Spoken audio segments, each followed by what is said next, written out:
Welcome, ladies and gentlemen. We are back with NCW action. This is NCW Live, episode 28, and I am your host, your general manager, your commentator for the evening. New York Stream coming to you live from Washington, D.C. with a stacked card for you here tonight as we're on the corner from Revolution. You can feel the big fight feel in the air as we're kicking things off with tag team action.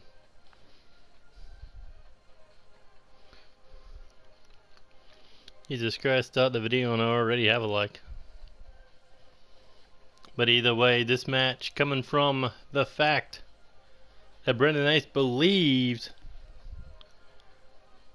that the Baltimore Behemoth, Michael Carter, was going to win that Fatal 4-Way, tap out Raiden Hamilton, middle of the ring, but the French Giant interrupting the Baltimore Triangle, and that led to Michael Carter being eliminated, as well as Oscar. Both men were beaten by Raiden Hamilton when they had victory well in hand. But tonight we're going to see Baltimore's finest tag team taking on French War to kick off tonight's action.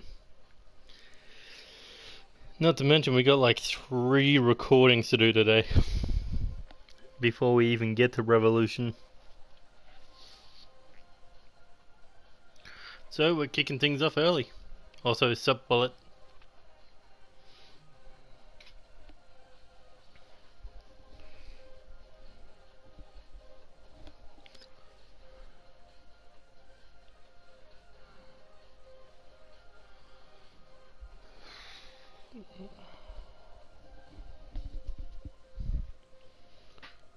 Triple the NCW action today.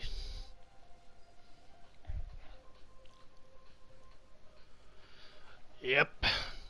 We got this, we got round 4 of the A block, and then we got round 4 of the B block. But either way, that comes later. Right now, we got tag team action. And here comes former tag team champion Brendan Ace, but of course, always got that Baltimore Behemoth not far behind him. Bleh. And here comes Michael Carter. Apparently, according to the doctors, out of those fatal 4-way matches, Tizza and Oscar both suffered injuries. So you gotta think easy pickings for the Baltimore's finest tag team tonight onwards to that fatal 4-way tag team match. Could take one of them potentially out of the match, but potentially could take the entire team out of that fatal 4-way match.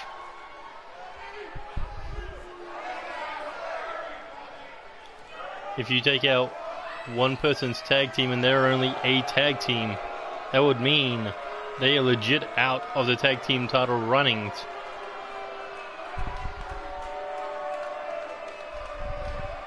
Would we have to find a new tag team? Potentially. Would we just let it be a triple threat match? I don't know. We did promise fatal 4-way.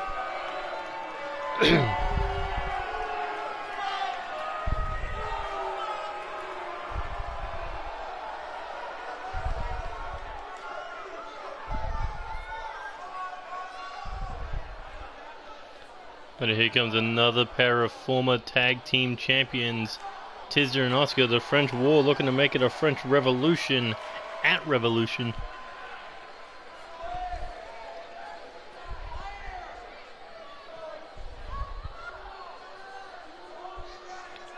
Fucking Flair. Definitely Flair.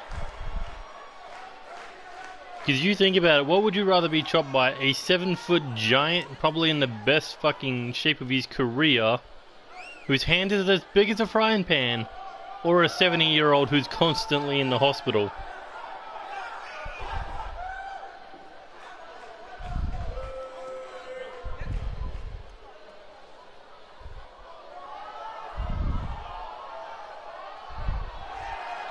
Sup, Austin?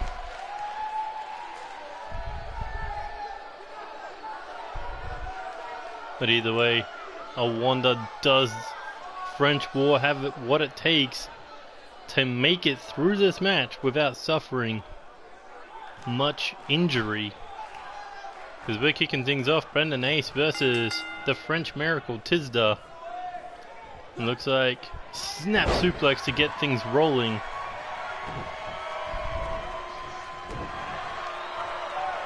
By the way, I gotta ask, is starting at this time way too early, or is it like a good time to start?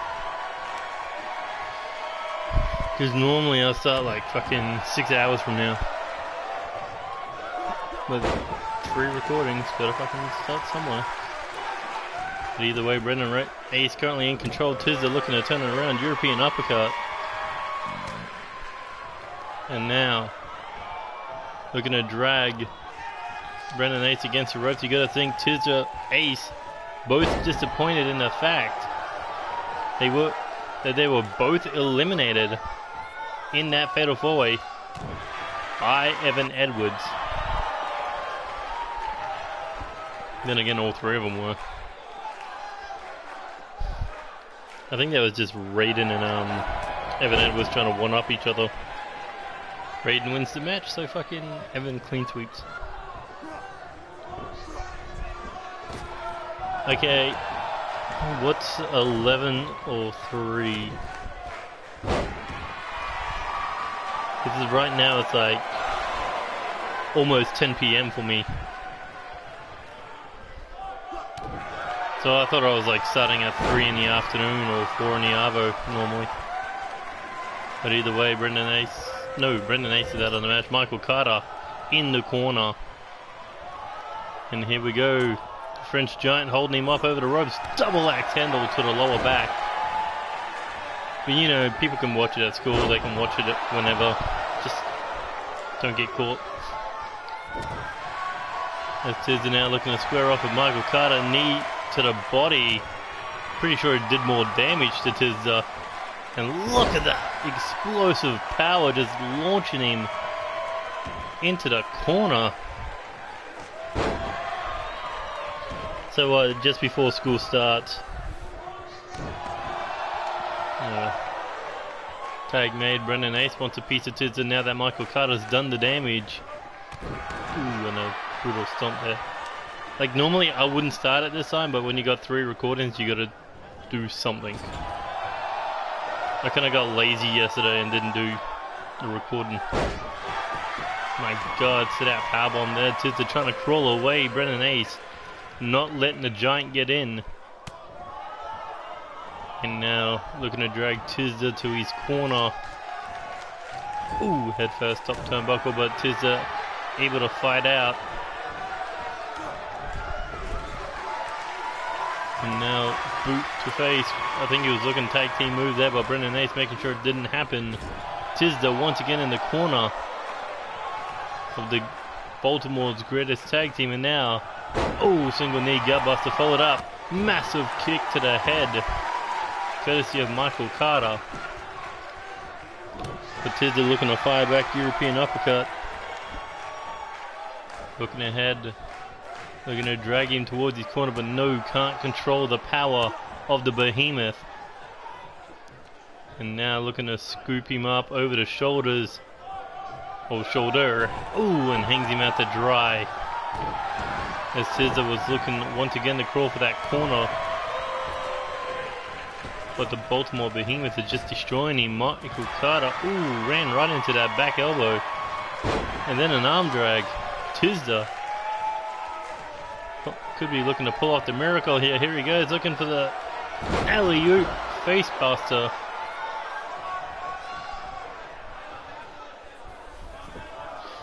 I know, I gotta work in the ring today later.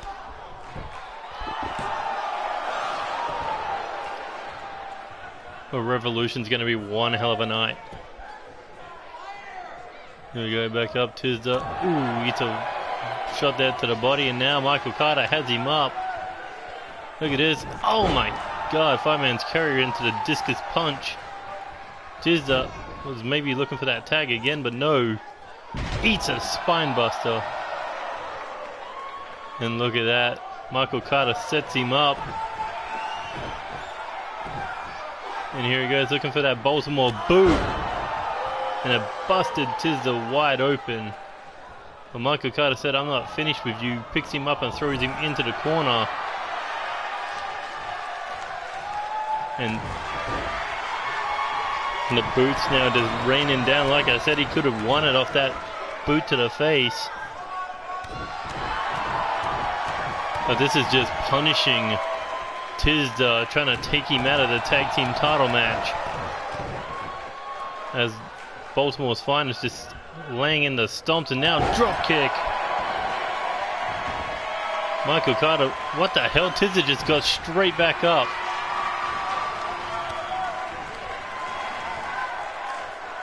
But look at the Brendan Hayes.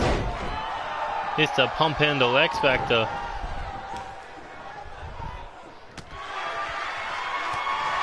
Wait, who's the Beatdown Crew? That's a new name on this. Ooh, boot to the face. Here we go. We're gonna go Irish whip into the corner. Tisda now. Tag made. Oh, here we go. The Eiffel Tower is gonna come crashing down. Hooks the leg for the tag. Referee goes down for the count. 1, 2. Ooh, nearly a 3 count. What a steal that would have been. Brendan Ace now. Ripcord knee strike. Brings down the French Giant. And now looking to go Irish whip. Looking to send the big man over the top rope. Crashing to the floor. Ace coming in after him.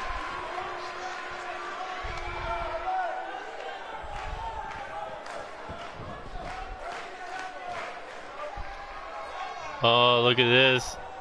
Drapes him off the ring apron, hits the corkscrew neckbreaker. I mean, Red Anarchy could walk out with the red tag titles.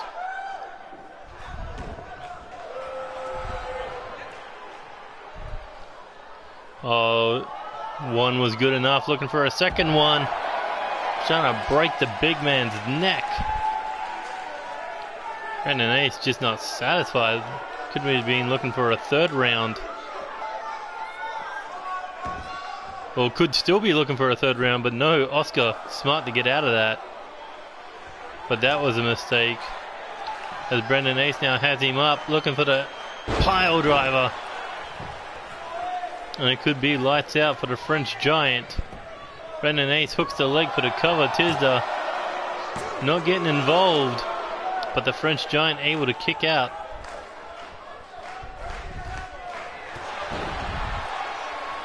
And now Brendan Ace hitting the double clotheslines, hits the heel kick, busted him open.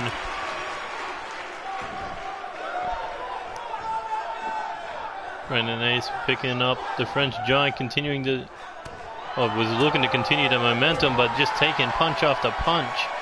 And was looking for a chokeslam. The big man got stopped in his tracks.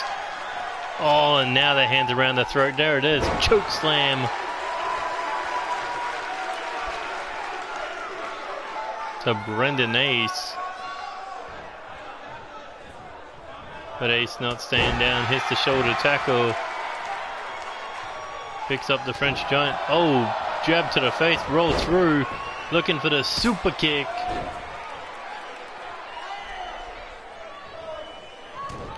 So maybe a mistake going for a light kick there. As Oscar Irish whipped him into the corner. Tag made again. And if you think the Eiffel Tower crumbling on him before was going to hurt, it's going to hurt even more. Hooks the leg for the cover. 1, 2. Ooh, and Brendan Ace kicking out again. Being hit with 2 Eiffel Towers.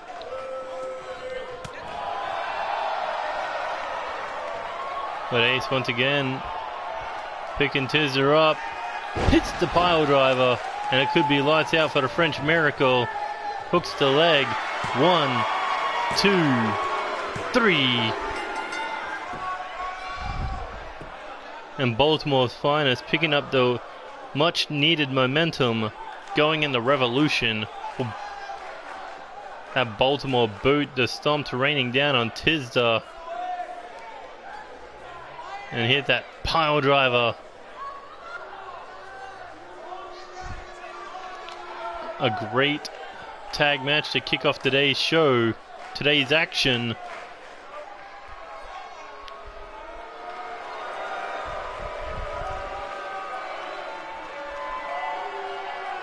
But I noticed one thing: Michael Carter did not try to break up any of those counts. I think he wanted to test Brendan Ace if he could survive in that match.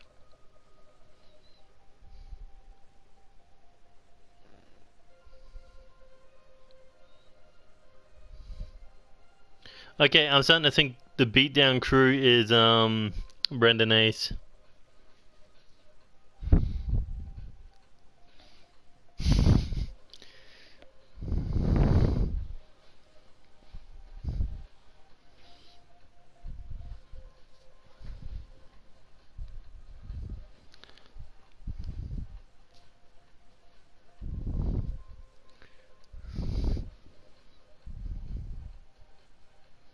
Yeah, it's definitely them.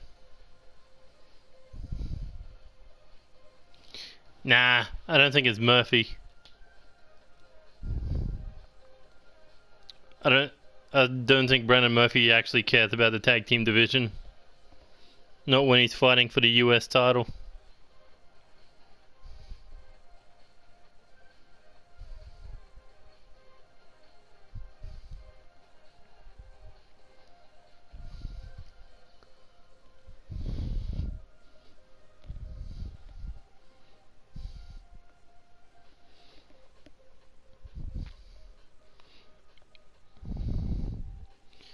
Besides, you think about it, why would Murphy pick a fight with Red Anarchy?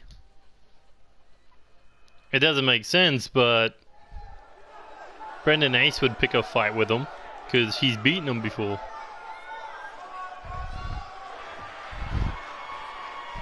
Speaking of tag teams, here comes the women's tag team champions, Whitney Quinn and Crystal Quinn, the Quinn sisters,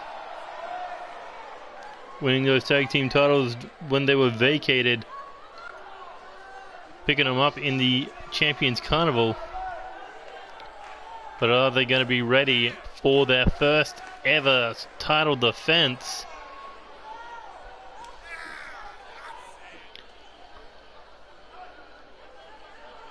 I mean, so far, Anna Riley, Dawn Kazarian, they've had the upper hand over the tag team champions in single action so far.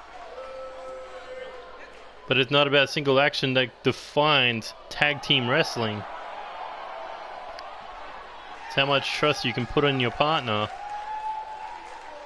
And they say there's no bond stronger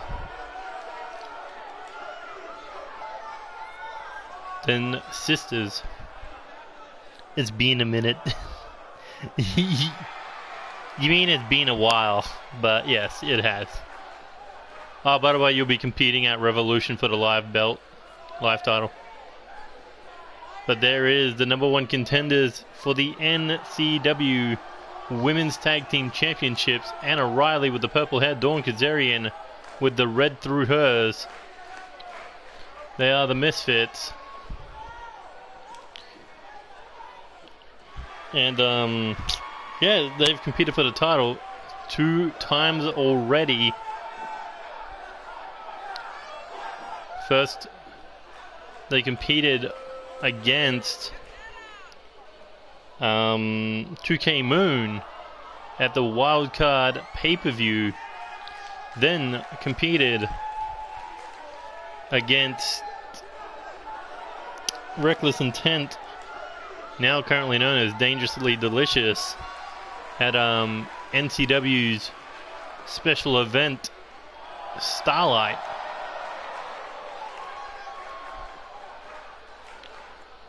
And now will third time finally be the charm for the Misfits at Revolution? Will we see the Misfit Revolution?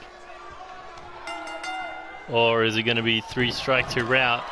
Well, Anna Riley and Dawn Kazarian, as Whitney Quinn shot to the back of the head there, was looking to pick her up, and no.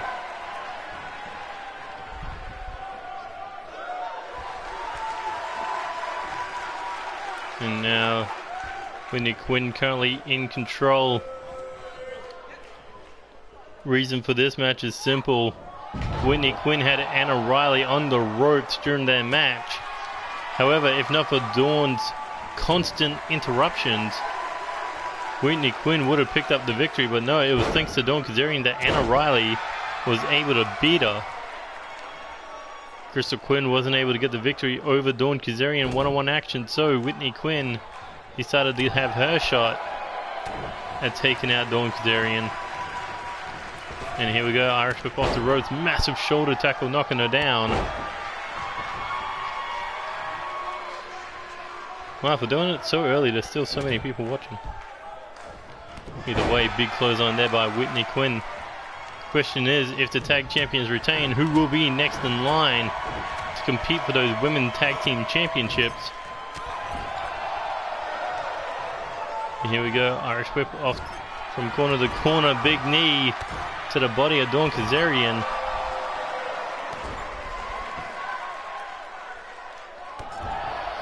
That annoys a lot of people, Ace. Oh, Brendan.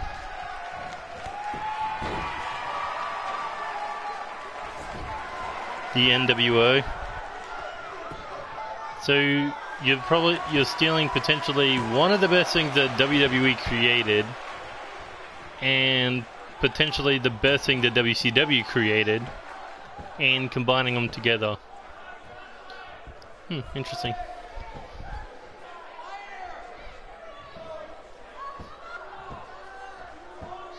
I'm not picking it apart. I'm just saying that's pretty much what it was.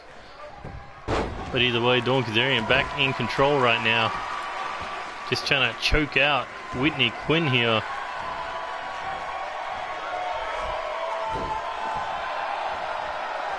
I think that was the leg drop that beat Crystal Quinn.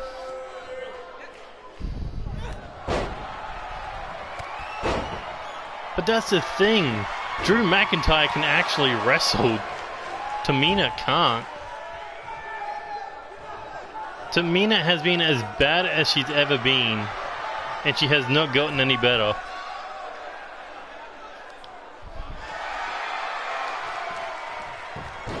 I feel they're going to push McIntyre, but it's going to be into WrestleMania.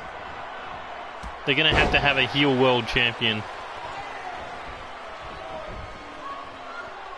But right now they're doing so much damage to him, it's fucking retarded.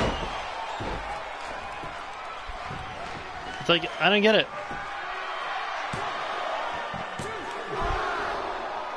They obviously like him. Oh my fucking god, what are you doing, DJ?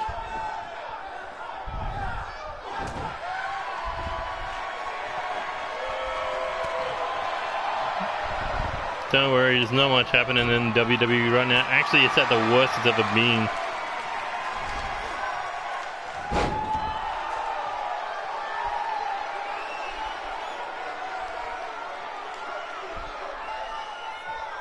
I mean, you think about it, they didn't push Jinder Mahal during his first run, but they did in his second.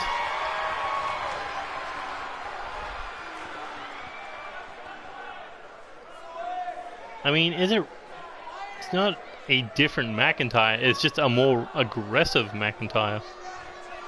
One that's actually had experience.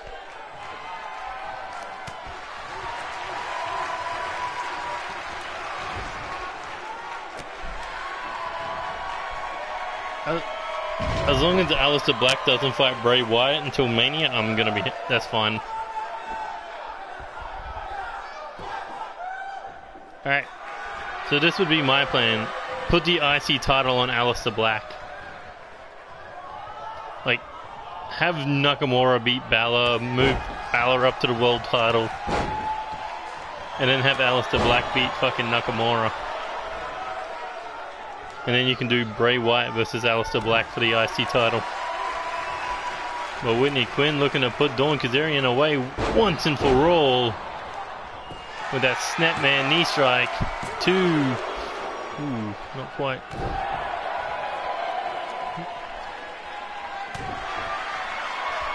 Bray Wyatt beat up a rabbit. He's still the bad guy. Oh, Whitney Quinn now looking for the submission. Is Dawn gonna tap? We've seen Whitney use that in the past to get the victory, but Dawn Kazarian refusing to submit.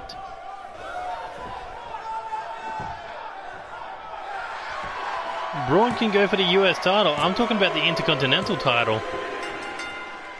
And looks like Whitney Quinn picking up the win. Dawn refused to submit, but the pain too much. She must have blacked down.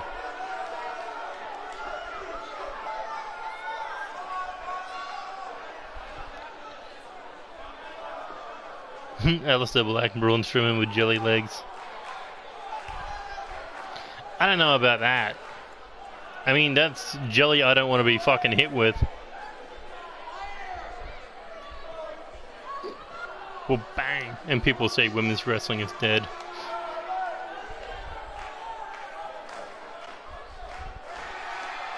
So Whitney Quinn picking up that much needed momentum going into that women's tag team title match.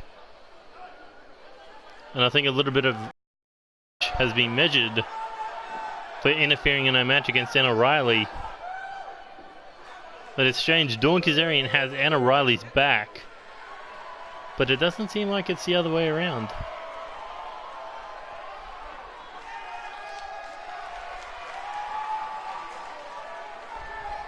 I wouldn't mind seeing Aleister Black versus Nakamura in a kick fest.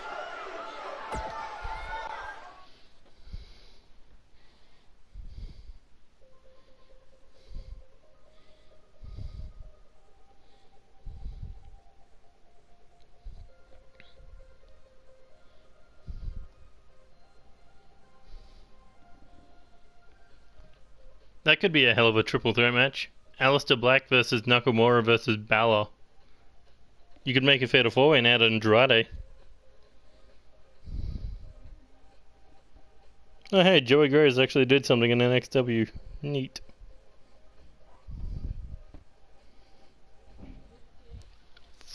Speaking of, his tag partner's hanging around. Well, former tag partner.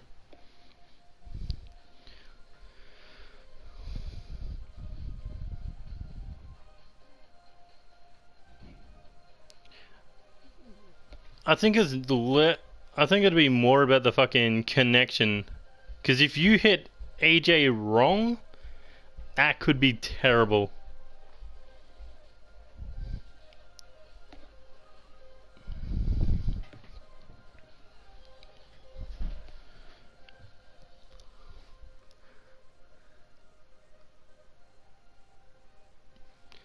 See, this is why I should be booking the matches for fucking Raw and SmackDown.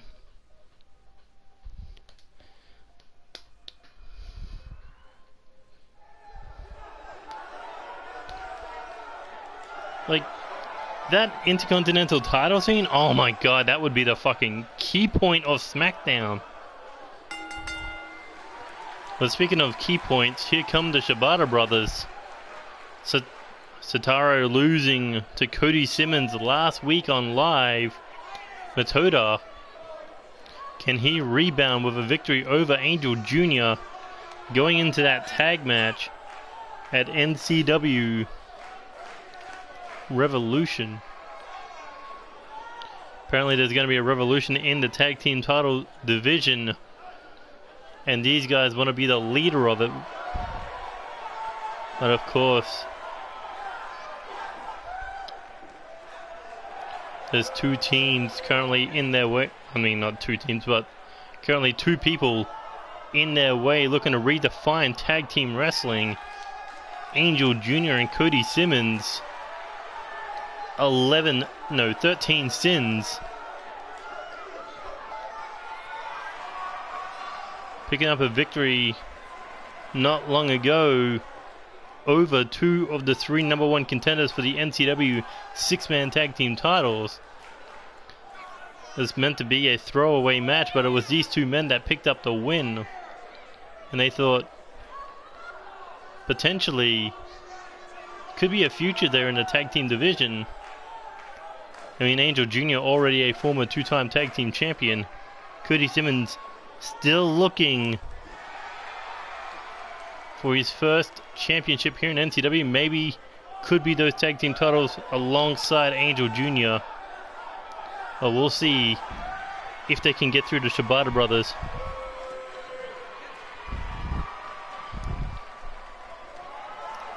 Well, that's the thing. McIntyre only had 2 finishing moves. The Future Shock and the Claymore. But when he was hitting I reckon he needs to start using a Future Shock again. Like, hit the Future Shock, set him up, and then hit the Claymore. Or vice versa, I don't fucking care at this point.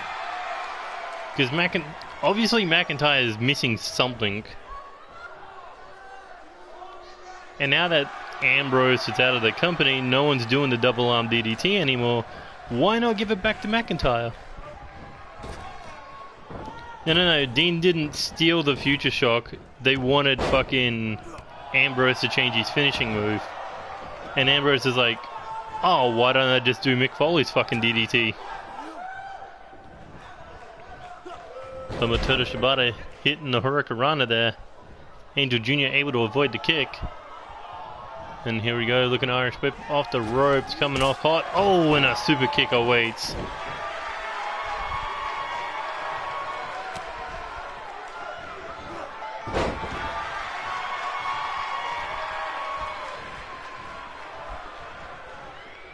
What's McIntyre fucking missing? Fucking momentum, obviously.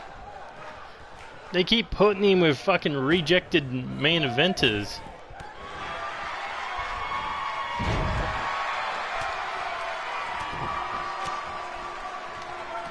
Let's see. They could have instantly put him in the Universal title scene. But no, they put him with Ziggler. They put him with Strowman. They put him with Corbin, Lashley, fucking Elias, Shane McMahon. They keep putting him with rejects that he doesn't have single fucking momentum. Like, when was the last time Drew McIntyre won a fucking pay-per-view?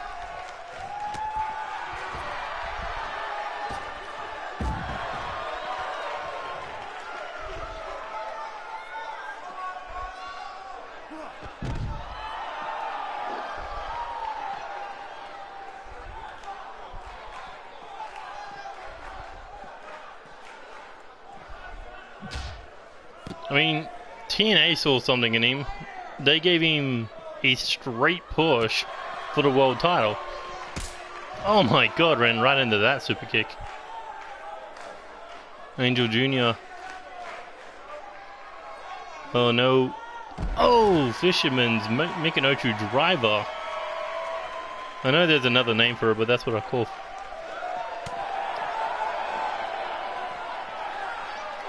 Like, if they're waiting for McIntyre, they're waiting a fucking long time. It's either put a single title on him, or fucking, you know, stop wasting his time.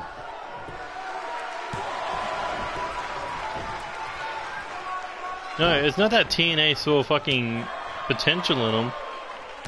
It's that TNA saw them with fucking name value. Exactly what AEW is doing, exactly what New Japan's doing, exactly what Ring of Honor does. When they go to WWE, their name value skyrockets to be an indie big star. Oh, here we go, looking for the snapmare. The red scythe, trying to take the head from the blue dragon.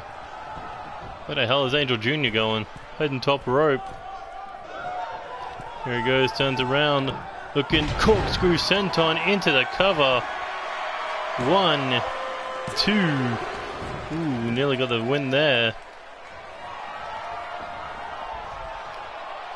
And now hooks the head, looking for that snapmare driver, aka the Devil's last, no, the Reaper's last wish. Oh. No, that's actually just a normal move. I think he was trying to bait out the resiliency. And now side headlock locked in by Angel Jr.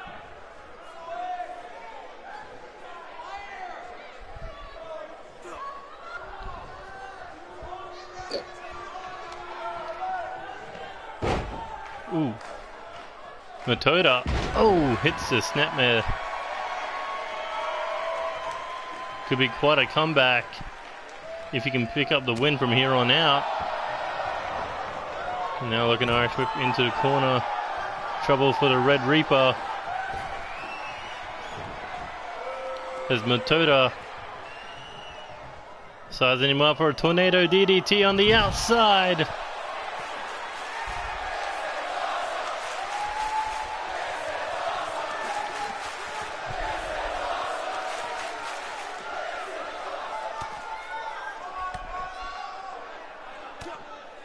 I don't think his real name is Dean oh no, John. I mean, it could be John. I'm not too sure. You could have to look on Wikipedia for that.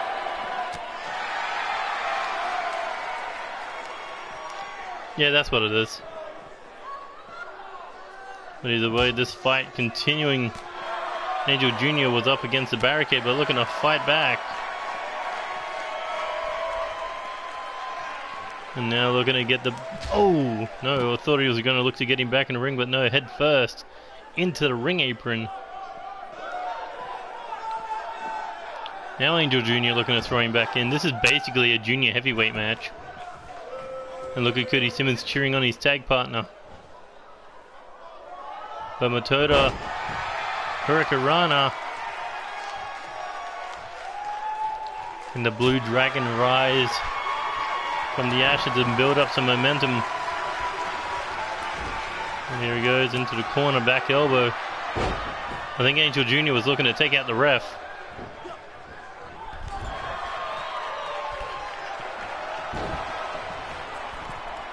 Oh, here he goes. Hey, top rope. Ooh, hits the seated Hurricane. Seated senton. Hits the diving crossbody. And now looking for the Bulldog. Angel Jr. could be out, but it may take a little bit more than that. Angel Jr. just flung him off, hit him with a straight forearm. And, oh, there's the Reaper's last wish. And it was to bust open the Dragon. 1, 2, but not enough to put away Matoda.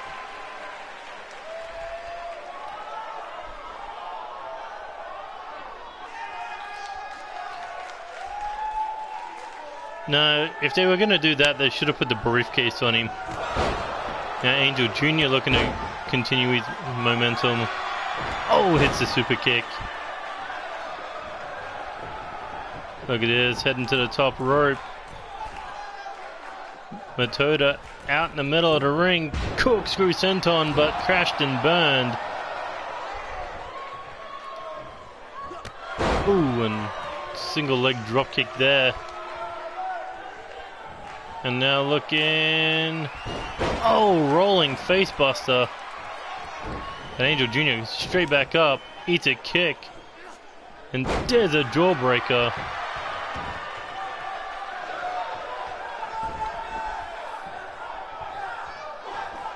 Stop calling it the death from above.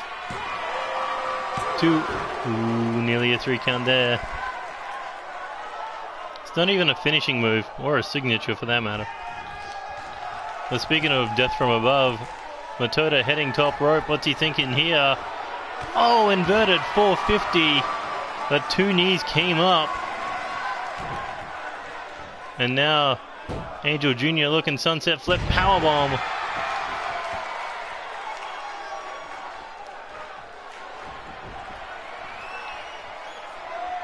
Now it could be over. The Reaper's last wish. And Angel Jr. just dragging him out, making sure he can look at Sotaro in the corner. 1, 2, 3. Ooh! Looks like Sotaro is cheering. Got his brother back in the match, able to kick out. But a beautiful standing shooting star there by the Red Reaper. And now Snapman looking.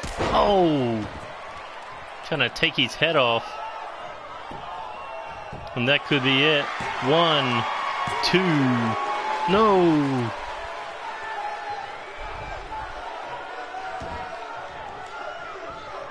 Angel Jr. now heading to the corner. What is he thinking?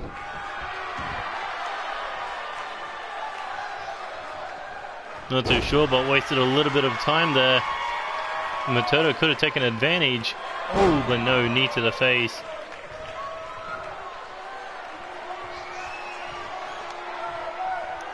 And here he goes, looking for the unlucky 13 DDT, and that could be it.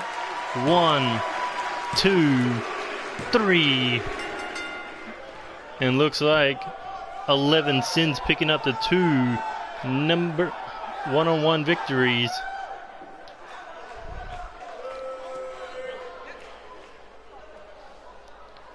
But let's see if the Shibata brothers can pick up the win at Revolution, or is it going to be 3 clean victories at the hands of 11 Sins?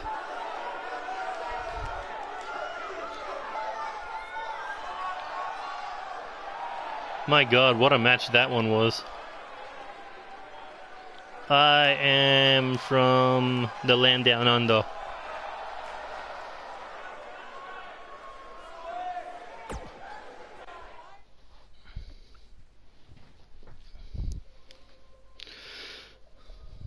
Oh, this should be a fun one.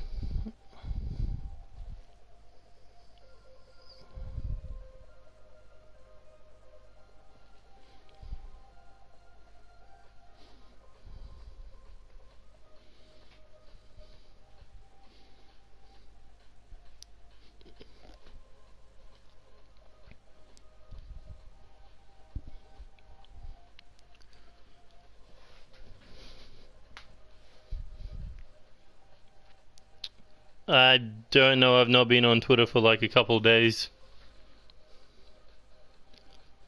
I don't pay attention to what the fuck's going on.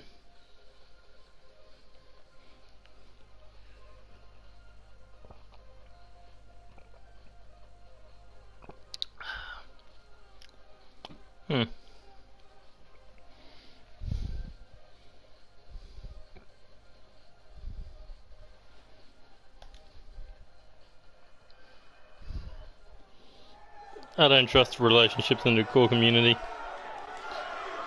1 second people are like, oh, I love you. It's like, you've never had a fucking conversation with this person.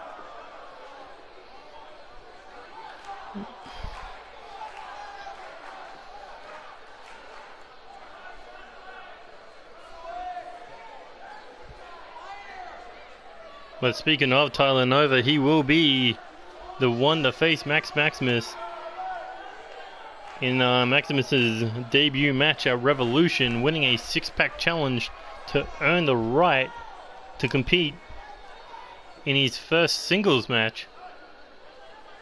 This motherfucker stole the logo I updated.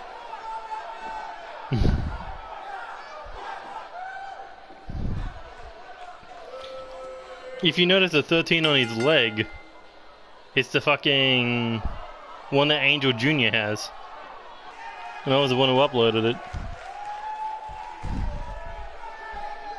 Maybe he's a member of 11 Sins. But either way, Tyler Nova looking to compete against the #1 contender for the Intercontinental Championship tonight. And if Tyler Nova could pick up a win here and a win over Maximus, could be setting himself up for something huge, maybe a crack at the Intercontinental title.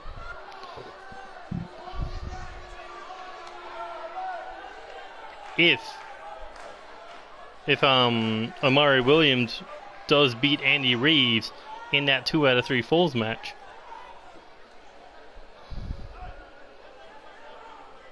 But I mean, winning that 6-pack challenge, big opportunities have opened the door for Tyler Nova to succeed in NCW. All he's got to do is take the advantage of it.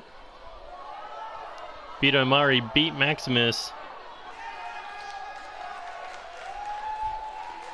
and potentially could be next in line if Andy Reeves retains or if Omari becomes champion. Already a fall over the Intercontinental Champion. Big for Tyler Nova. But considering what we've seen out of Omari Williams, that's going to be a lot easier said than done. Because Omari took Andy Reeves to the absolute limit in the Champions Carnival. An amazing 20-minute back and forth match between the Real Deal and the Venomous One. So we thought that match was so great the first time, let's do it again. This time 2 out of 3 falls, and let's do it at Revolution. But the question is, can Omari beat the champion 2 times in a row?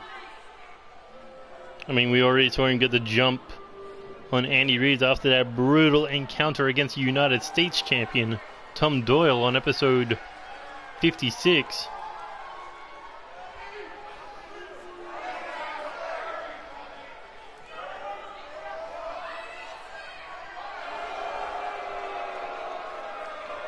I mean, anyone who holds that IC title normally puts on a really good match.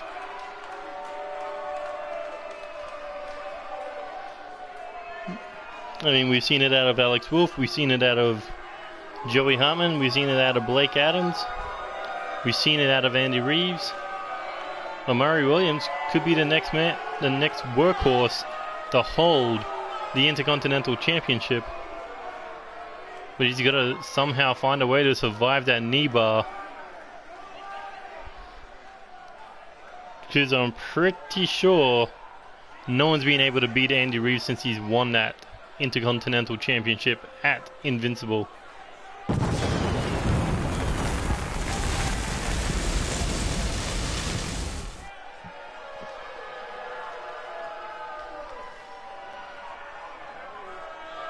Hell, I don't even think anyone was able to beat him before he won the damn title.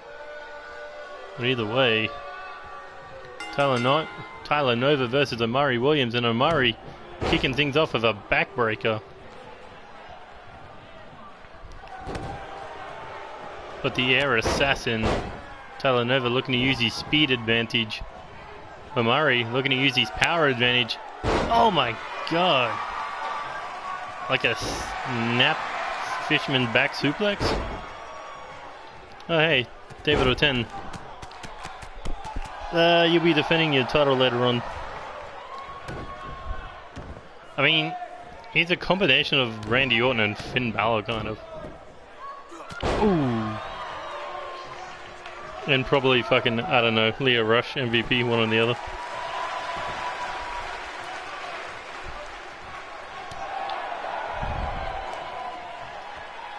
I mean, when Andy Reeves is a heel and Omari is technically a heel, who would you go for? Because I don't know what Omari's like. I mean, he talks a lot of shit in Core, but that's probably his character.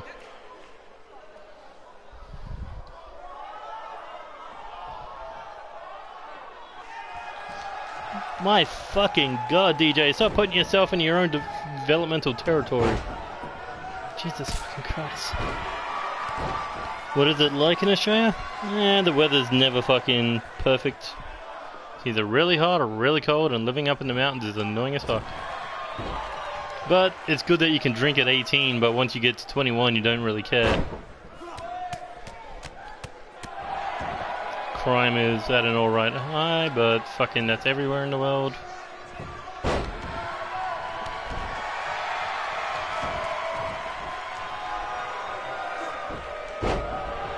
But you know, if you just come for a visit, the sights are probably the best thing about it. Oh, snap DDT.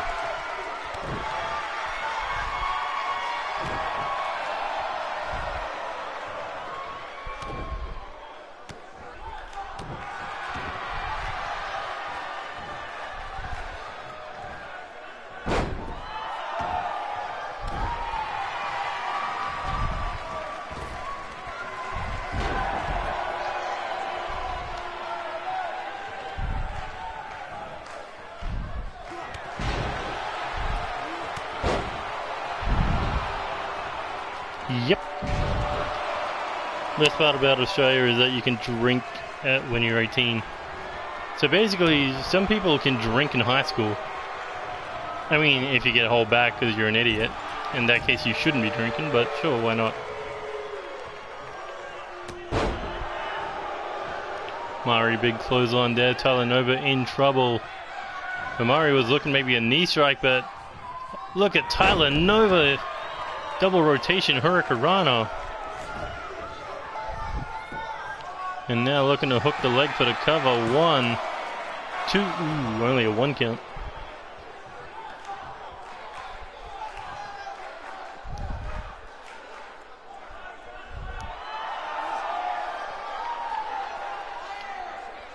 Tyler Nova, interesting game plan to try to ground Omari here, but Omari able to fight out of it with the power game.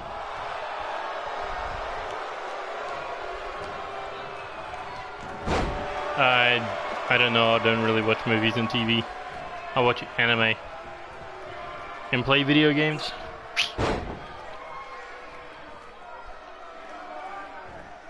But either way, Tyler Nova was looking to pick Omari up. Omari with the European uppercut. And now, looking for the pump handle. Oh, reverse suplex. The pump handle imploder suplex. Oh, and a punt kick to the side of the head. Could be lights out for the air assassin. As Omari hooks the leg. 1, 2. But not enough to put away Tyler Nova.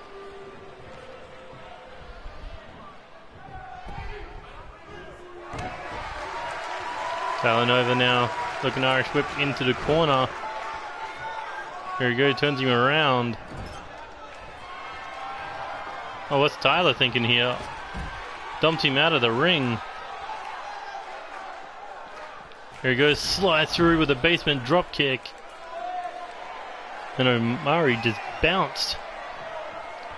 Oh, the G1 climax should be good, but you know, no Omega, no fucking Cody, no fucking. It's like you don't know who's gonna be the favorite in that G1. Honestly, I really want to pull for fucking Ospreay to win it.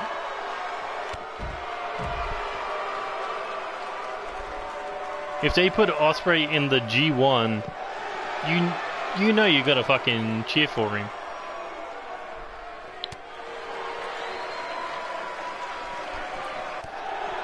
But oh my god, imagine if Kenta fucking fights Ishii. You know, the big concrete fucking slab of a human being. Oh my god, that's gonna get physical.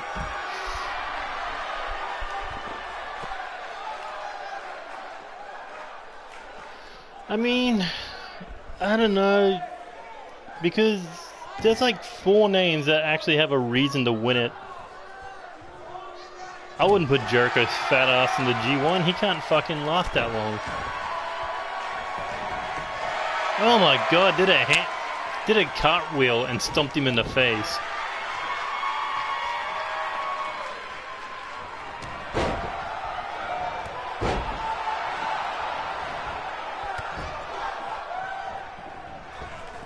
Who the fuck cares what Noah fans say? Kenta did the best thing that he thought he could do for his career. Unfortunately, it resulted in a lot of fucking injuries.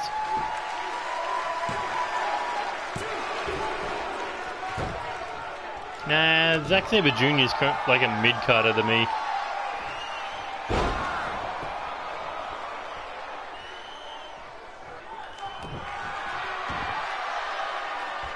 Honestly, my favorites to win would be Ospreay,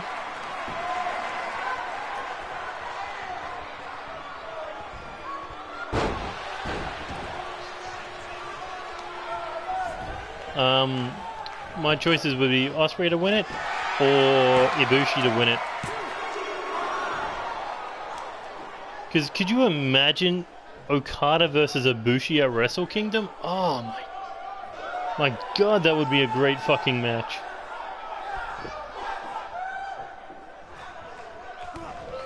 But here we go, DDT again Plant Omari. Tyler Nova looking to go after the legs here.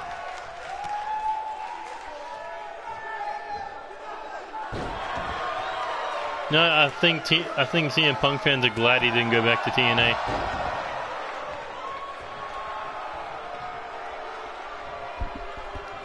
Exactly, been a hell of a match. I wonder if Omari, I mean, I don't know, if Andy Reid can keep up with Omari, much like can Max Maximus keep up with the Air Assassin Tyler Nova when those four clash at oh, here we go. Deep Venom impact, and that could be it. Hooks the leg, making sure the hand doesn't reach the bottom rope, but no! Tyler Nova still kicking out. What does it have to do? What does Omari have to do to put away the Air Assassin as Tyler Nova heads up top rope? Omari in the landing zone. Corkscrew shooting star, but still not enough.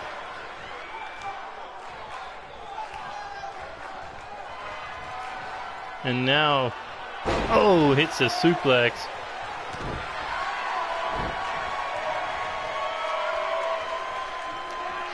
I mean, somehow the best of the Super Juniors always manages to do better than the previous year.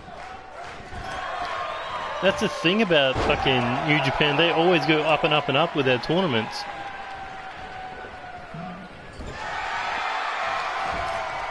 He was in Noah, but he refused to compete in New Japan, so everyone thought it's like, oh my god, he's a badass. Because it's like the Young Bucks denying going to WWE. That, Kenta didn't go to fucking New Japan.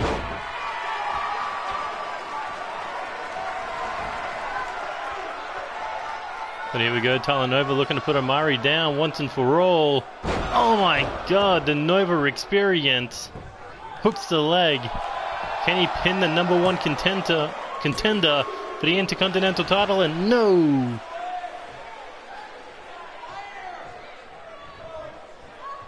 That was so close. But I think they were more pissed because he went to WWE instead of New Japan. But oh, he was looking for that Deep Venom driver, but no. He was looking for the submission.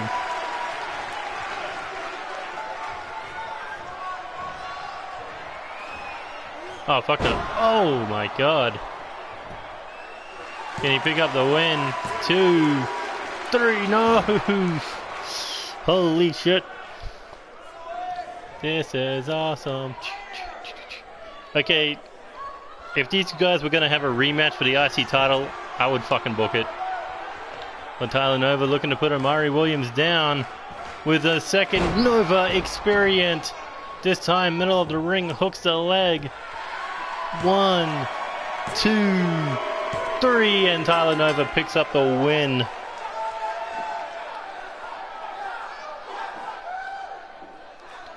What a match between these two. I think Tyler Nova sent a message once he's done with Max Maximus. He's coming for the Intercontinental title. No matter if it's Omari or Randy Reeves holding the gold, the Air Assassin is coming for the Intercontinental Championship.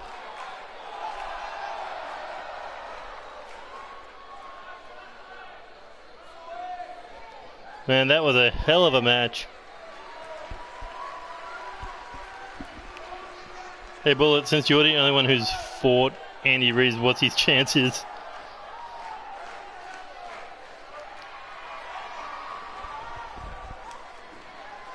I mean, for a kid who didn't win his debut, he's doing pretty fucking well after that six-pack challenge.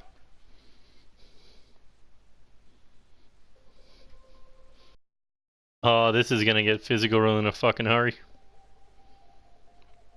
And just to be clear, Austin Collins... No, it's Sniper that's supposed to be in K-Dog's corner. Disney got his corner. Fucking stupid game. Okay, you know, 2K was fixing up their whole server shit. Maybe they could have done a patch to fix this. No, no, they couldn't. They didn't want to. That is depressing.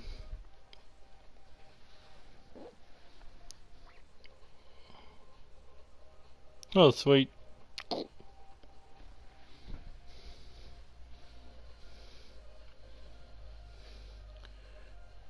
It's Neo Chaos Wrestling, but Neo Extreme Wrestling is the fucking one that DJ does.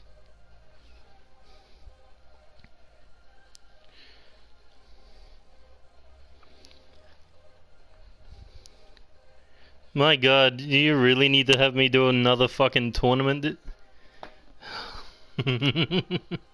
Trust me, I would love to do the best of the Super Juniors, but it'll have to be small as hell. Maybe like 2 months or some shit, I could do the best of the Super Juniors.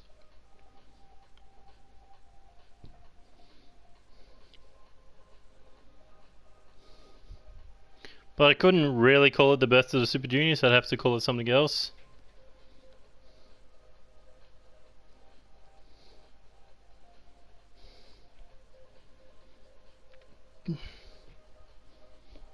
Okay, so if my G1 Climax is the All-Stars, my New Japan Cup is the King of the Ring tournament, and then I got the Rookies and Veterans Cups, I got the World Cup, I got the Wildcard Tag Team Tournament.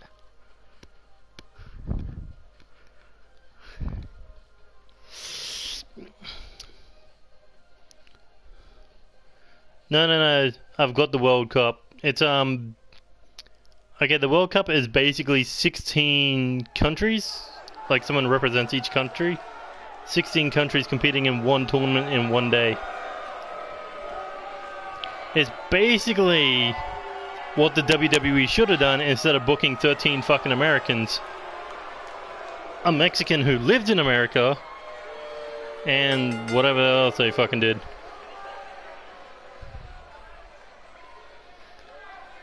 But either way, here are the #1 contenders for the 6-man tag team titles. Red Anarchy, led by K-Dog.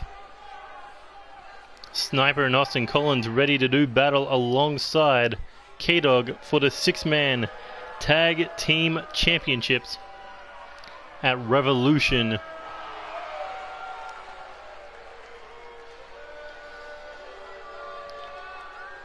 But the question is, can they beat the team that cannot be beaten? I mean, Dizzle B, Gutter, Jesus, they have yet to lose any kind of tag team match since winning the tag team titles. 6-man matches included.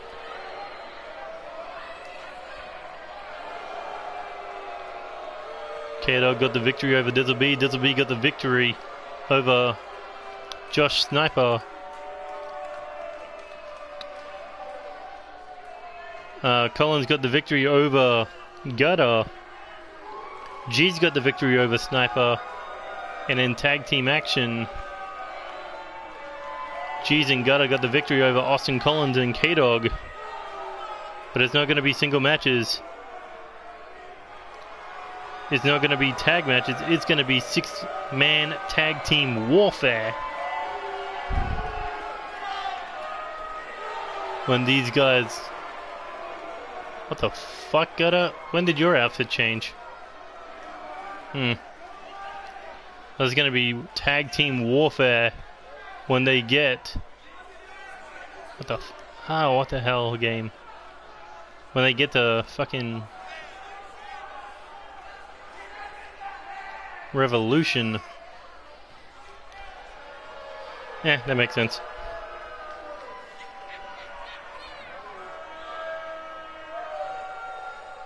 It's the Usos. My god, what they have done to the fucking tag team division is terrible.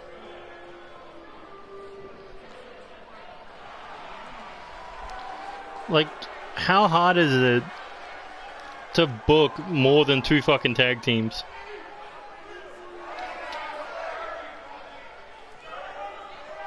All that's been on Raw is Revival vs Usos, Revival vs Usos, Revival vs Usos.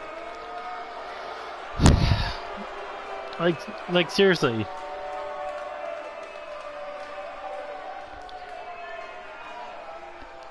Exactly. Like, how hard is it to book the Club versus Usos? Let that be a fucking rivalry. You know what you do? It should have just stayed like AJ versus Rollins. Let that feud build. Because that wasn't a fucking feud, that was a match.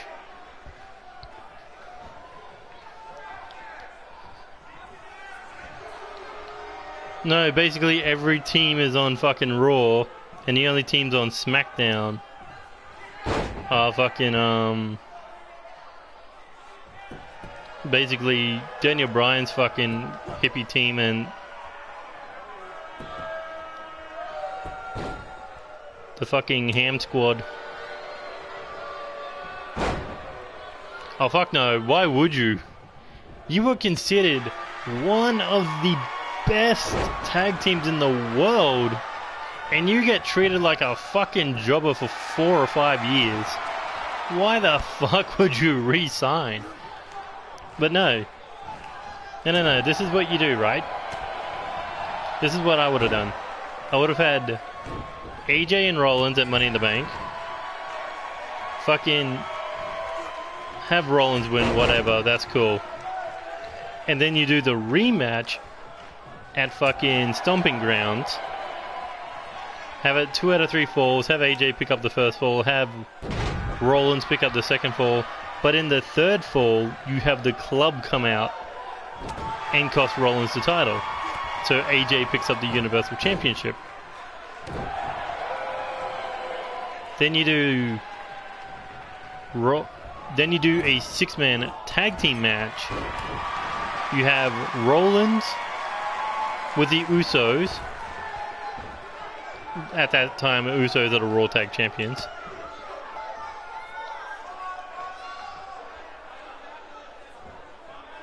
Oh my god, sit out powerbomb. You have Usos win the fucking tag titles from the Revival. And then you have the Club beat the Usos for the fucking Raw Tag title. So you got AJ with the fucking World title or Universal title, and the Club with the fucking Raw Tag titles. So you do a 6-man tag match with all the titles on the line.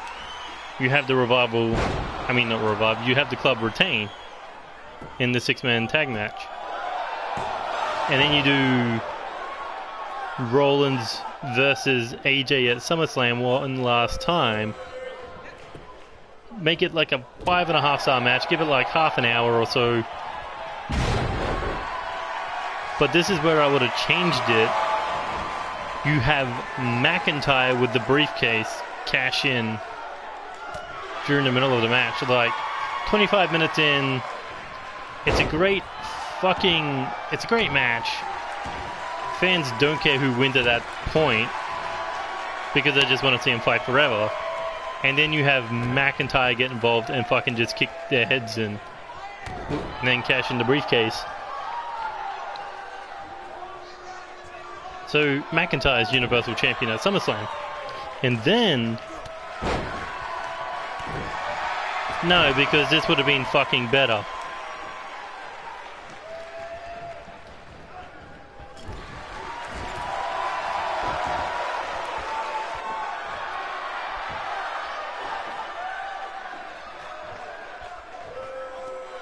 I mean, yeah, it does sound like a rehash, but I'm just saying it was probably the best match Roman's ever fucking had. So imagine if you did the exact same storyline. If you did the exact same storyline with fucking Rollins, it would come out better.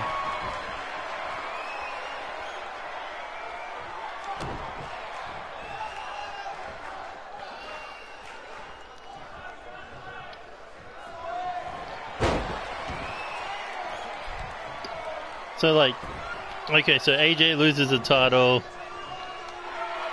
Club is still the fucking tag champs.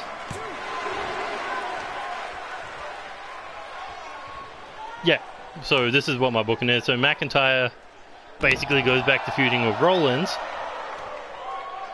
But this is where the wild card rule comes into play, right? Have AJ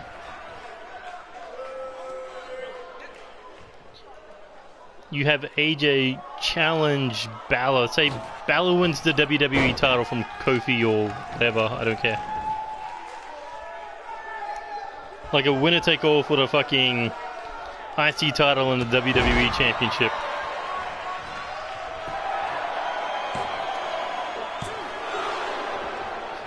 So that's going on SmackDown. Balor's walking around, WWE Intercontinental Champion. And then you have a Night of Champions say heel AJ versus face Balor for the WWE title. And you have Balor defend the IC title against fucking, I don't know, in a triple threat match.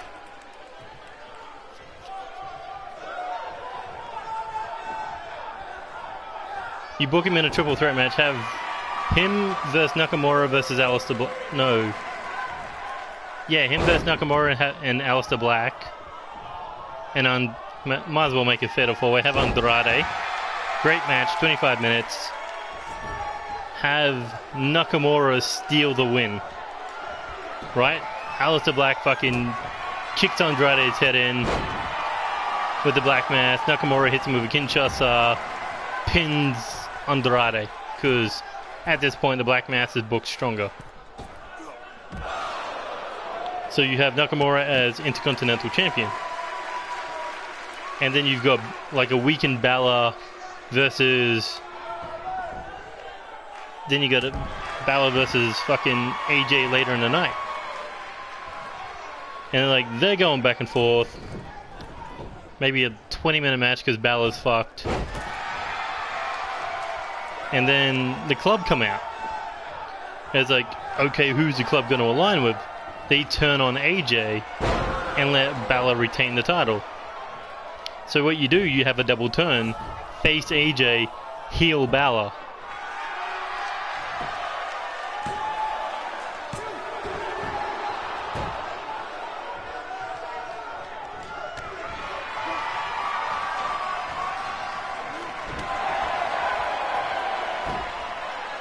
Apparently he had a dark match on SmackDown against Nakamura, but whatever. So far, you guys like my booking so far from now till Night of Champions?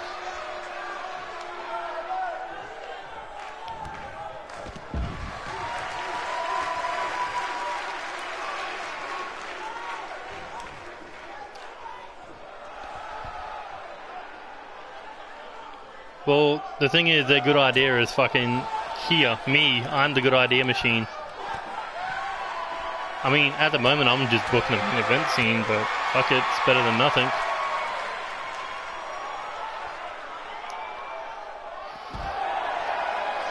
So far, this match has been brutal as fuck. I can't wait for the 6-man tag title match. Look at that, even Austin Collins can't wait. He's in the action.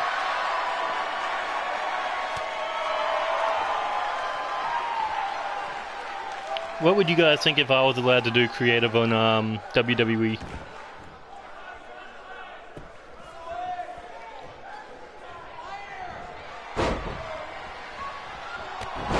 If I'm going to use a wildcard rule, I'd take full fucking advantage of it at least.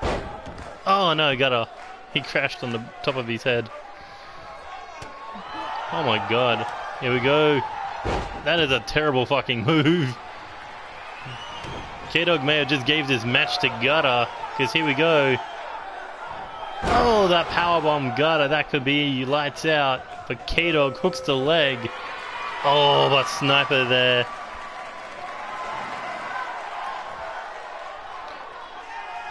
No, but it's not about indie guys. At this point, Rollins, Balor, AJ, they're all WWE guys.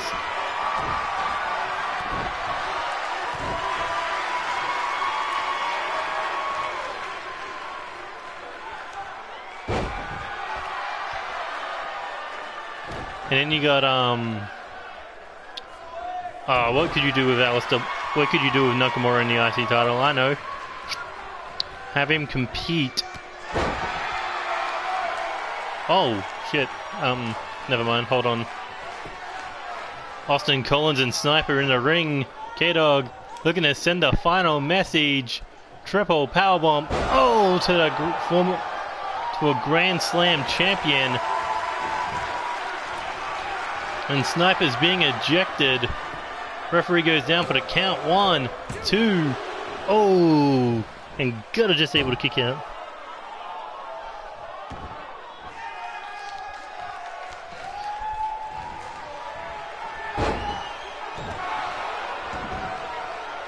Now that's not even the problem. It wasn't about the fans. It was just WWE booked a bad fucking match. But K-Dog hits to go to sleep.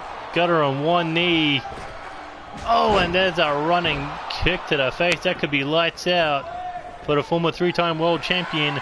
K-Dog 1, 2, 3, and K-Dog picks up the win. A little help from Collins and Sniper.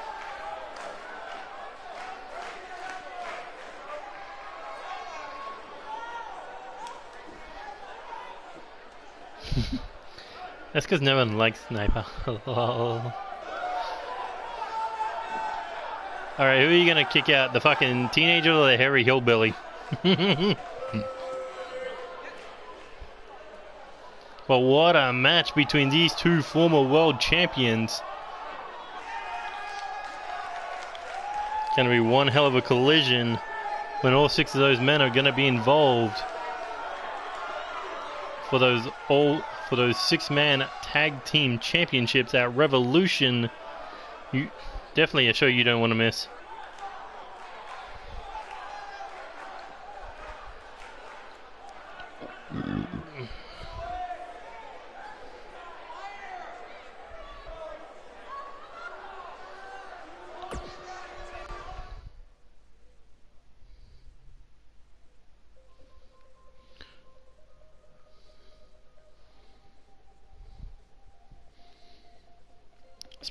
It's been great matches all across the board tonight, and I'm pretty sure the Bruce Mitchell vs David Orton, it's going to be excellent.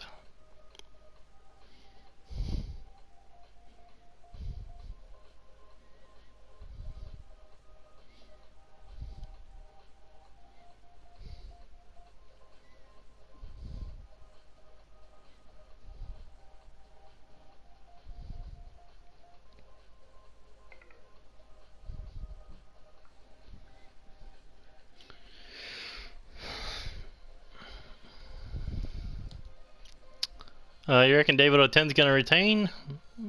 I can see it. But I mean, every time Bruce Mitchell and David Orton get in a ring, oof, it's always a good match.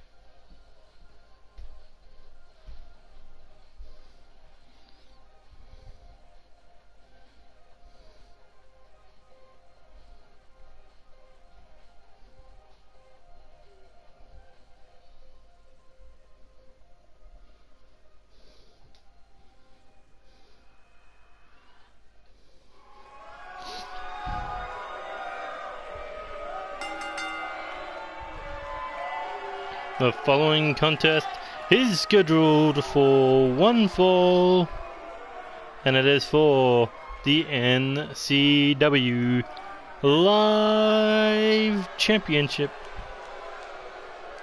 Nah, I wouldn't really care less.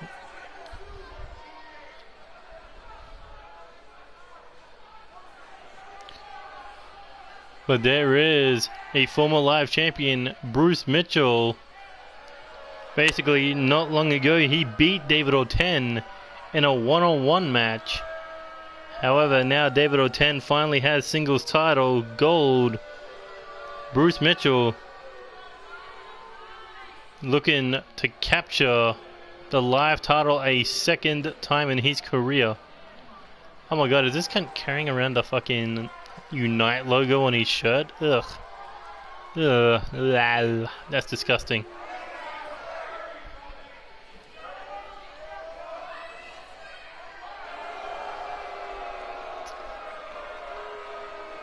I mean, Okay, think about it this way, right?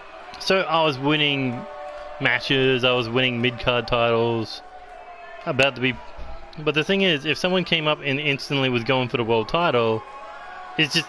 I was sitting on my ass way too fucking long waiting for that shot. I should have just come in and taken the world title. But there is David Orton, the current live champion. Currently 7 men looking to fight off.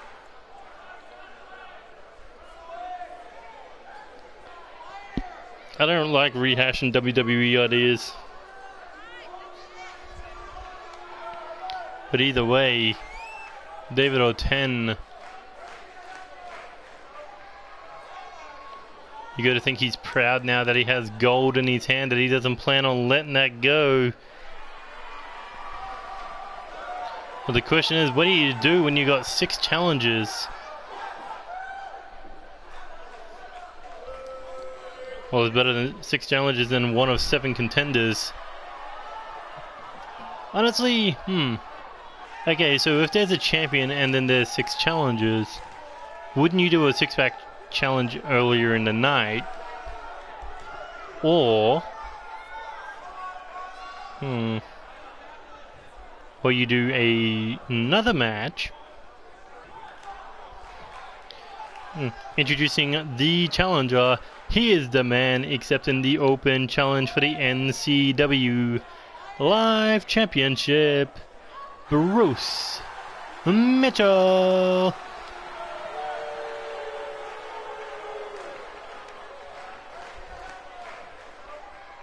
And introducing the champion, he is the reigning, defending, undisputed NCW Live Champion, David Orton.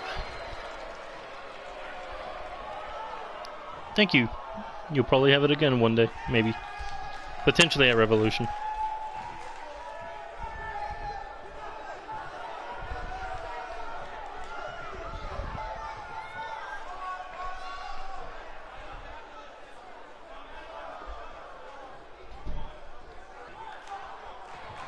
That's up to you as a promoter. I mean, if you want to listen to the fans, you listen to the fans. If you want to be a hard ass, which I know you are, you can fucking push me. I don't care. That is entirely your say as a fucking promoter, who gets pushed, or who's earned their opportunity, or who has to work from the bottom. Like, that is completely on you. If you want to listen to the fans, that's on you. If you want to do what your gut says, that's on you.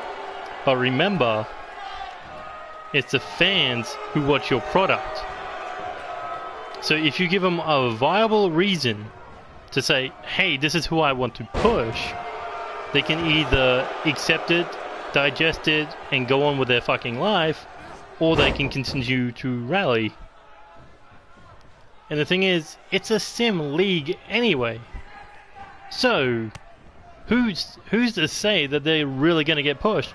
You can give them a world title, but they could still lose it. What are they going to do? Ask you to give them another one? I mean, it's a sim league. If you get an opportunity, you fucking take it. If you don't, then it's like back to the line for you. So the thing is, do you want to come in and build momentum, or do you want to come in and look like a complete fucking tool?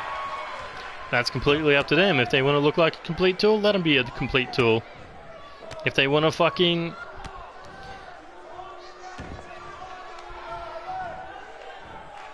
like, fucking... like, people come in, they beat champions, you give them a title shot, so and so. But that's the thing, there's a difference between what you do, what I do, and what WWE does. See, WWE can do what the fans want, they can do what they want, but the thing is, no one's fucking happy. Because it's like, hey, we're gonna be like AEW, we could book like a fucking 6 months in advance our storylines. But fucking... And then the fans are like, nah, we don't like this guy, fuck this guy. Fucking give us this guy. Like, okay, say they book Kenny Omega to be their first champion. What if they didn't do it because the fans rejected the idea of Omega being overpushed?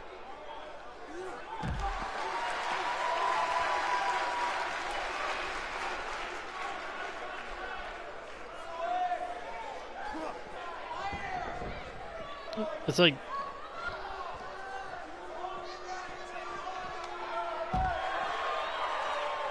It's like they've kind of backed themselves into a corner with AEW because they're only pushing their signature stars.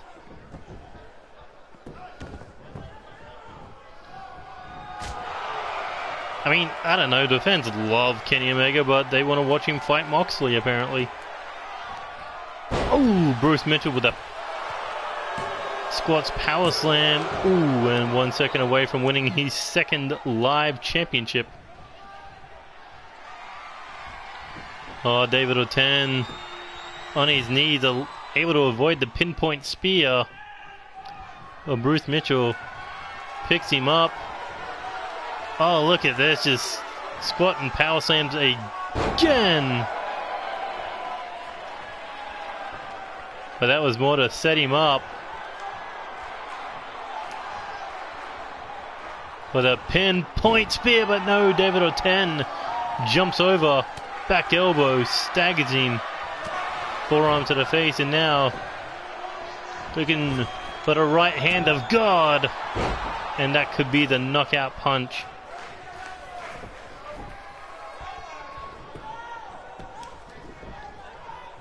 I mean, that's the thing. They've booked themselves into a fucking corner again with that match, Moxley versus Omega. Because it's like, okay, Omega's your signature star, right? But you can't have him lose back-to-back fucking matches.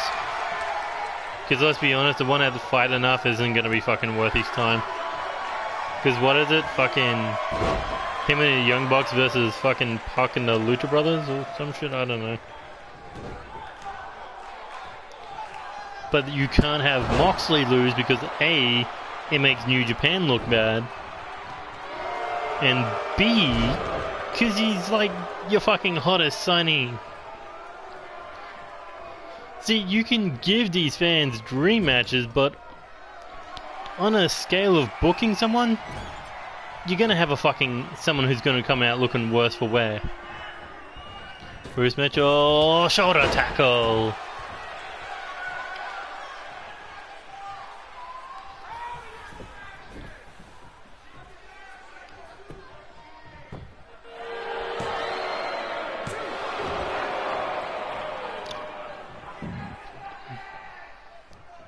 It's like, okay, so if wins and losses really do matter in fucking AEW, Kenny Omega's gonna be at the bottom of the fucking food chain.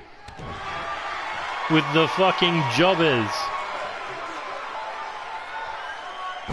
And then what are you gonna do? You're gonna do Moxley versus Punk? You're gonna do Moxley versus Kenny Omega? Are you gonna have Punk fucking lose? No.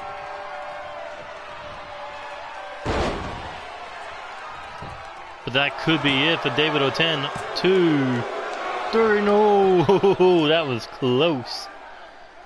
That rotation Samoan drop, almost picking up the win. And if they did Kenny Omega versus Punk, he would be 0-3. You know what Kenny Omega's gonna be? He's gonna be the CM Punk of AEW, just fighting these fucking WWE legends.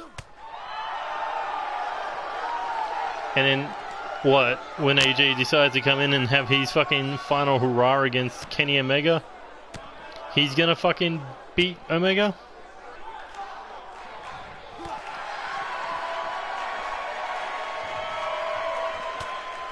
And what if Pac does come to fucking AEW? Is he gonna get punished? Is he gonna fucking beat Kenny Omega? Look, I like AEW as a fucking... I like them in the sense that they're trying something different, but they're just pandering.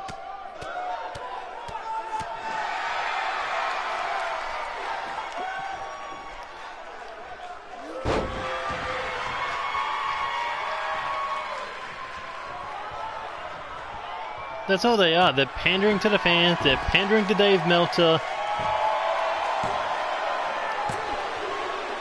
I mean, AJ can sign one for, like, he could sign one more match with AEW or New Japan or some shit, and have that dream match with Omega or Punk. I mean, depending if Punk actually, you know, doesn't do this just for a money grab.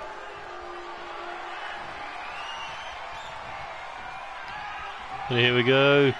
Oh, Bruce Mitchell looking for a spear a second time. David Oten able to sidestep. Here he goes. Ripcord knee strike into the cover. Can David Oten retain? No, too close to the ropes. My God, another good match tonight.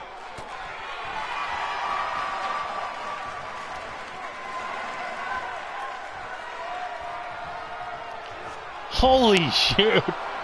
Holy shit. Holy shit. Holy shit. A fucking powerbomb to the outside. That is just brutal.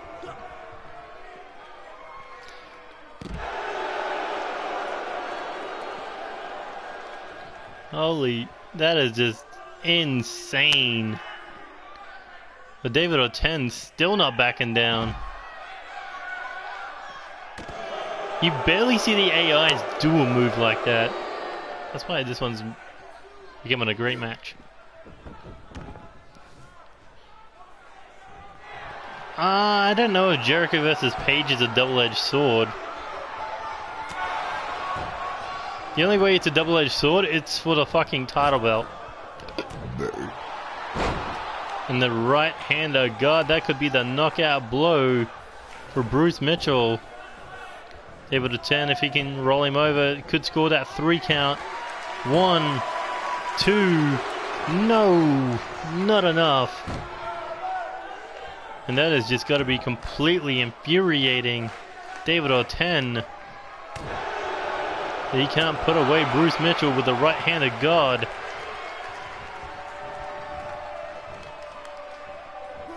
Ooh, tried for a strike there, got punched in the mouth.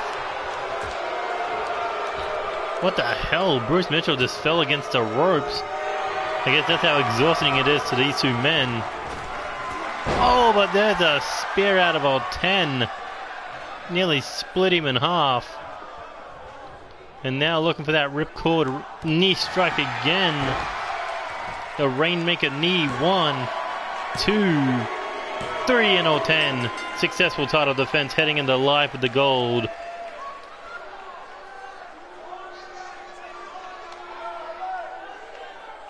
What a hell of a match between these two.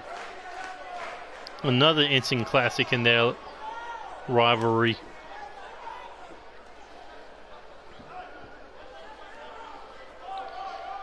See, Page and Jericho, it's the fact that Page isn't experienced enough to be a world champion, and Jericho's too old to be a fucking world champion of a new company.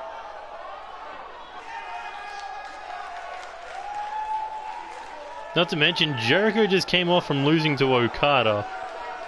And Page, I don't even know what the fuck Page does.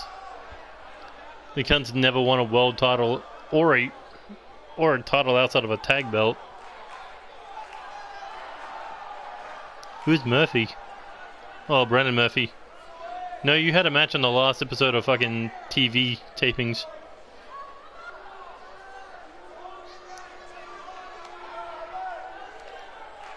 Also, you're competing. If you're the Brandon Murphy that I'm thinking of, the Murphy I'm thinking of. But that's the thing. Pac wouldn't have wanted to lose. you couldn't have done Pac vs. Page for the fucking title. Because if it's like, oh, Pac doesn't want to lose because he's the fucking champion, then it's just a fucking one-sided sword.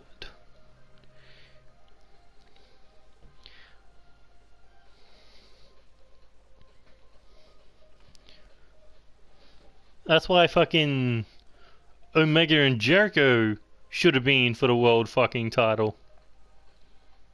Because it's like, hey, one of them was going to lose anyway, you might as well put the fucking title on the winner.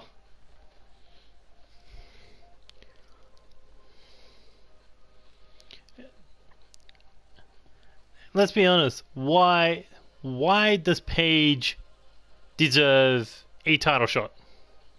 He's got 0 name value outside of the famous piss drinker. He couldn't beat. He fucking got embarrassed by a 70s porn star. He got beat by Pac at a fucking UK show. Had his knee fucked up. And all he's done is win a fucking shitty fucking battle royal to get a title shot? No. Fucking no. It's like, if they did that to Roman Reigns, he comes in at number fucking 30 and wins a Rumble filled with jobbers and whatever, and he gets a title shot. The fans would have been fucking in an uproar. But Hangman Page does it, and yay, Hangman, woo! It's fucking hypocritical of the fucking fans.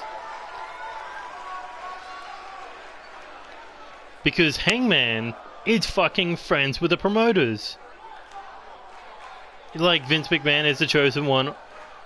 No, Vince McMahon. Fucking Roman Reigns is the fucking chosen one of Vince McMahon. It's fans are fucking hypocrites.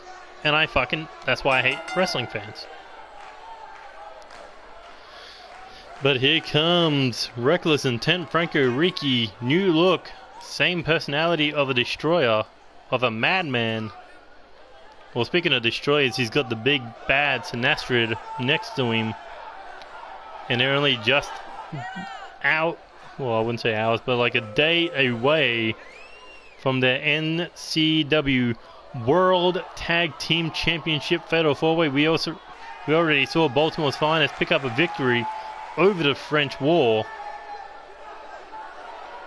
But can these two do something they've already done before? Can they beat Golden Greatness? Can they beat the 2-time World Tag Team Champions? And go into that match potentially with the most momentum. I mean, I don't know. Beating the tag champions or winning 2 Fatal 4-Ways, what's more momentum?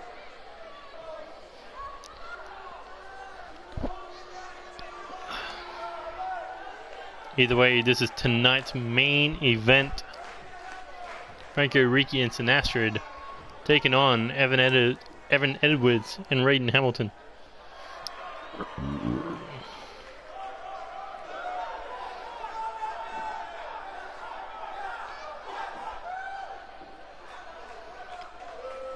And there are the 2-time NCW World Tag Team Champions Golden Greatness winning the tag team titles the first time at NCW Invincible against Reckless Intent and the current tag team champions at that time, Natural Romance. However, losing the titles in a Champions Carnival against Baltimore's Finest, they were, however, able to regain the tag team titles when they went one team versus another team, one-on-one against Baltimore's Finest. And then, previously over this week, winning those 2 Fatal 4-Way matches. Raiden Hamilton defeated Sinastrid, Michael Carter, and Oscar. Evan Edwards defeating Franco Ricci, Tisda, and Brendan Ace.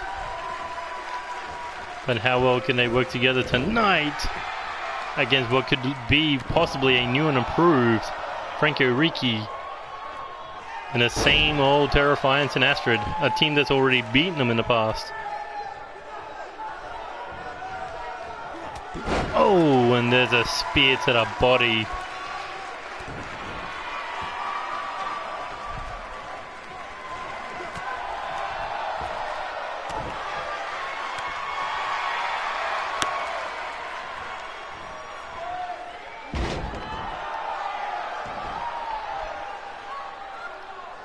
Franco Ricci now looking to pick Evan Edwards up, leg sweep there. Edwards looking for a quick tag to Raiden.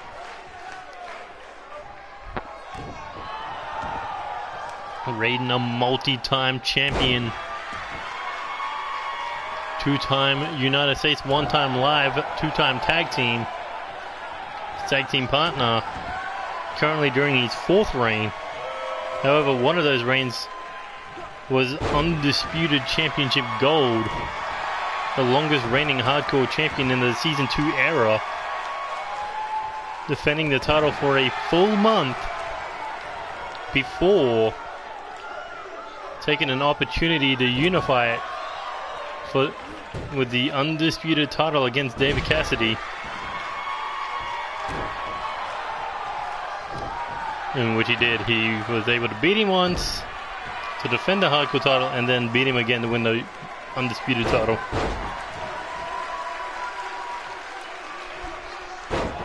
Hey, DJ just had his tag team champions compete.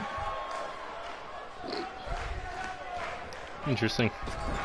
Either way, Irish whip into the corner. Franco trying to keep Raiden in their side of the ring, tag made. And here we go. Hanging Raiden up on the top rope. Oh, and a double boot to the head. And now the muscle of Reckless Intent doing what he does best, a deadlift military press. Oh, and the impact on the way down. Raiden Hamilton hitting the body blow, looking for an Irish whip, sent over the top rope. Oh, and Franco with the leg sweep, and Raiden hit hard on the apron, rib first.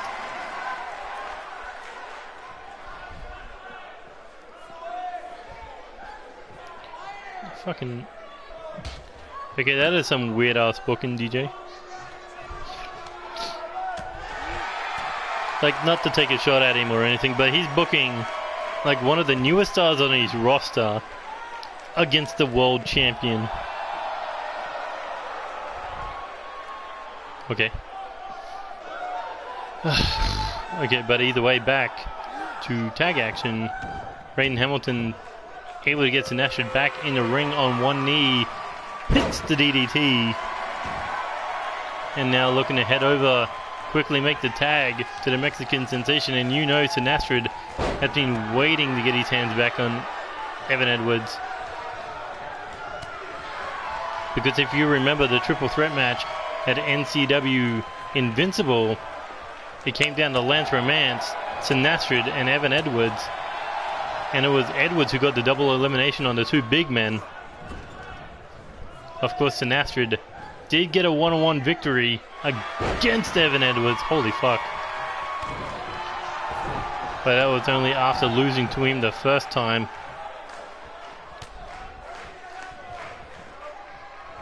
But Evan Edwards, a man who can defy the odds, can defy the power, potentially, of Sinastrid.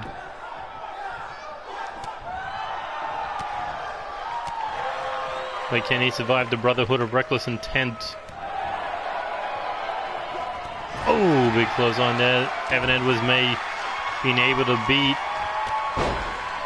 Sinastrid one-on-one. Raiden Hamilton may have been able to beat him in a fatal four-way. But the thing is, Raiden Hamilton, Evan Edwards, they have never been able to pin or submit Reckless Intent in tag team action. In one-on-one tag team action. They've always needed the number games against Reckless Intent to win. And look at his boot to the ass. just pulling back on the arms, using a rope as a weapon.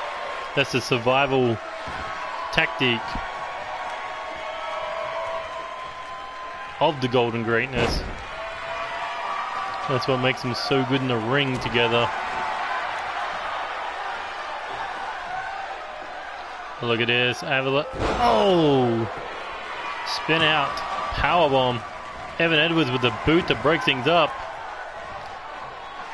And look at this. Evan Edwards was ready to throw hands. Decided against it when there was two of them. And here we go. The Paragon shift. And I swear to God, it shifted the ring for a couple of columns in Raiden Hamilton's spine, but Evan Edwards once again breaking things up, and there's a power slam to send him on his way. That's how scary this big man is, and now just throwing him into the corner. No Evan Edwards, and Raiden Hamilton has just taken a 2-on-1 beating, or will be.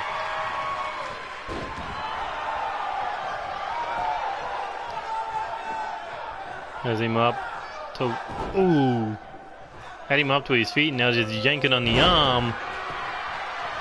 Evan Edwards still hasn't recovered.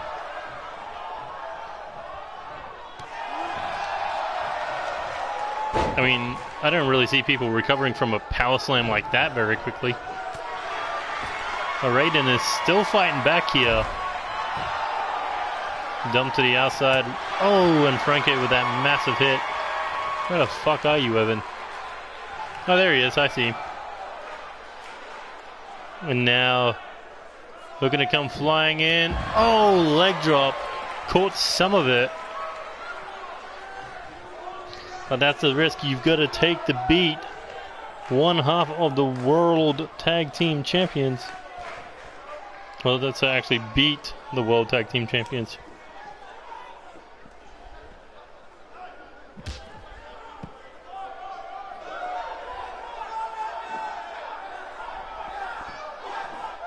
And now, looking to smash Raiden Hamilton's head into the stairs. Looking to continue punishment. Looking to extract their revenge.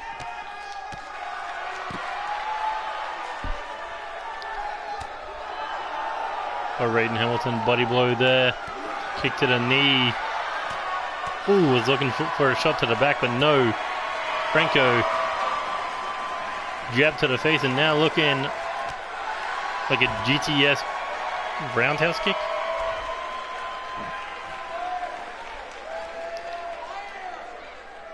And look at this, just, oh, slams him into the ring apron, just lets him slide off the apron to the floor.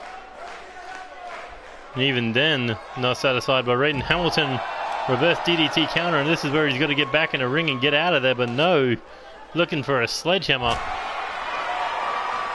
And this is rare out of Raiden to dig this low. Using a weapon to just brutalize Franco Ricci. But not to mention also realizing his tag titles are on the line in a fatal fight. The champion's backs are to the wall. Why not take out more of your number one contenders? I mean, Tizzer and Oscar, they're already injured. Why not take out Franco Ricci as well?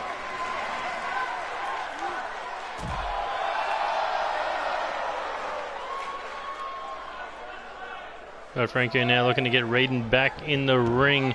Follows in after him, but the time taken to get in the ring, Raiden was able to make the tag, and here comes the Mexican Sensation, taking out the leg of Franco Ricci. And here we go. Looking neck breaker. Oh, Franco was able to counter. Irish whip into the corner. Edwards in trouble as Franco dumped him out of the ring. Oh, and here he goes. Tornado DDT. Gonna be cool if you could slide through and hit a sunset flip powerbomb or some shit. Man, for the beating Raiden took, he recovered pretty fucking quickly. Stomp attempt there, nobody home. Sinatra was reaching out for the cover. But Evan Edwards hanging him up. This is bad news for the Italian madman.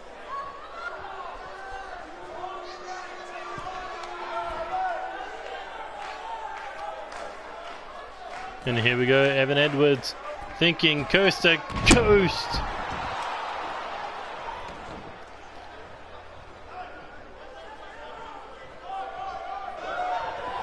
Oh, look at that, Evan Edwards is just celebrating right now. He's getting his groove on. Hits a forearm, hits another one. And there's a sling blade.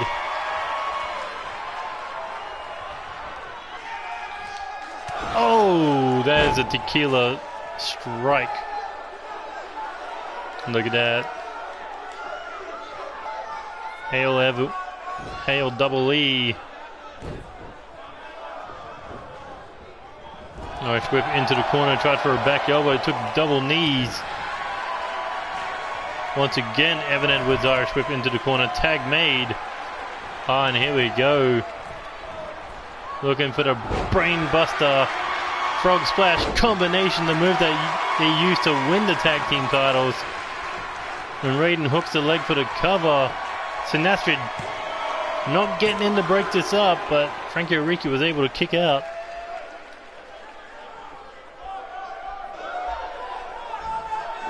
Franco Ricci took that combination, still able to get out of it alive, still keeping his match going.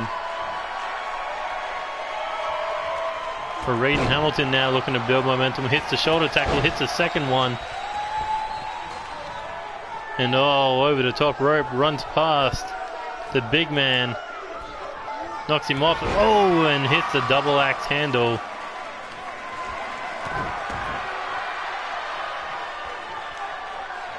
Ooh, tried for a kick to the body, just got swept. I wouldn't say swept, just shoved over. And now Irish whip into the corner.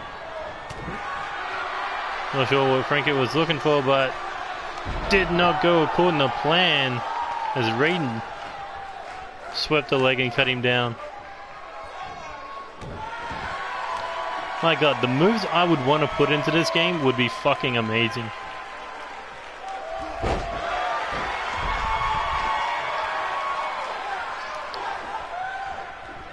Like seriously, how hard would it be to do like a Superman punch off the ring apron? I mean, not off the ring apron, off the stairs. But look at this. Oh, a second brain buster frog splash combo from Golden Greatness, the Golden Combination. 1, 2, 3, no! And Franco kicked out again. What a main event this has been.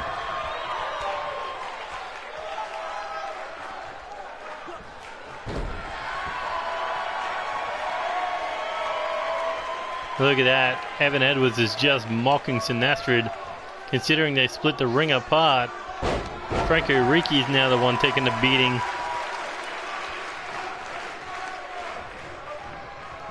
Smooth DJ. He just buried his world champion to a newcomer. Okay. Evan Edwards hit the back elbow Integuri combination. Oh, and there's a tequila strike. Man, and that might hit you like a bottle of fucking tequila. Man, how is Franco still standing at this point?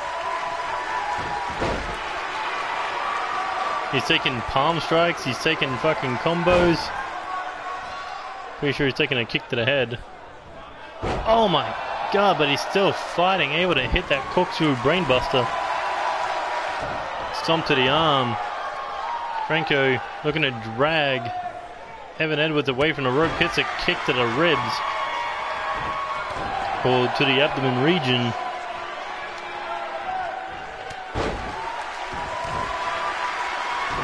Here we go, tried for a stomp. Oh, that was more of a slap than a chop. Look at that. Evan Edwards basically saying I took out the trash. That is a lot of arrogance out of the tag team champion. Oh, but a Meteora off the top rope. Holy shit.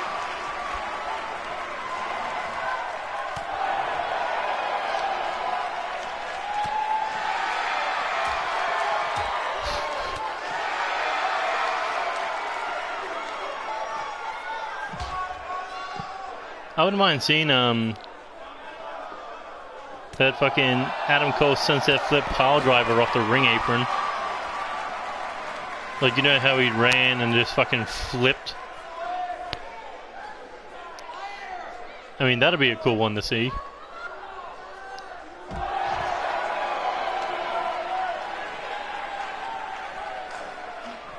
The question is, would you make that an OMG move or a ring fucking against the ropes move?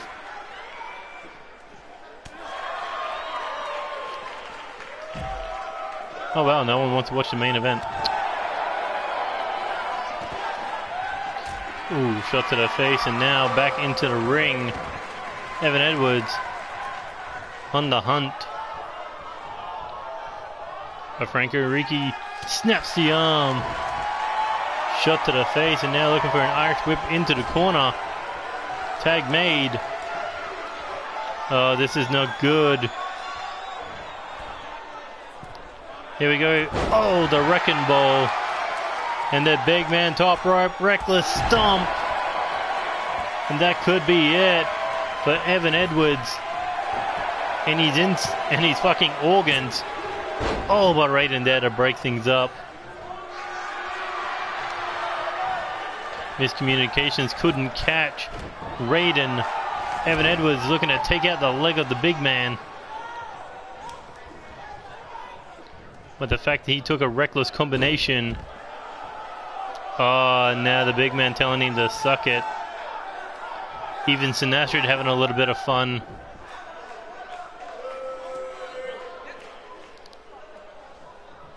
Here we go. Irish whip back into the ring against the ring apron.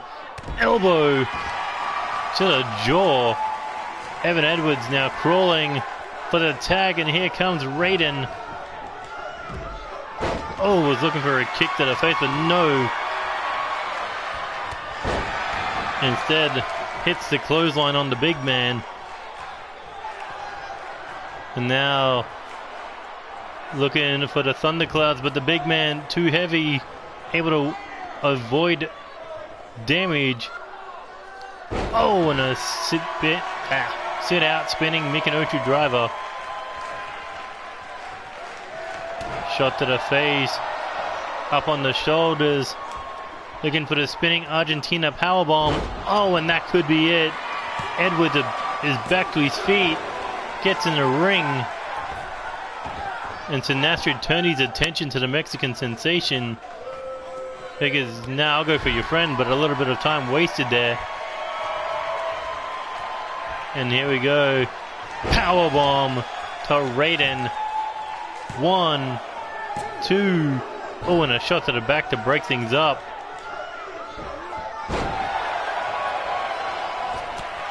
Raiden forearm to the face, Irish whip now into the corner. Back elbow into Guri. Sinestro goes down hard, and tag is made to Evan Edwards. Tried for a stomp. No one home.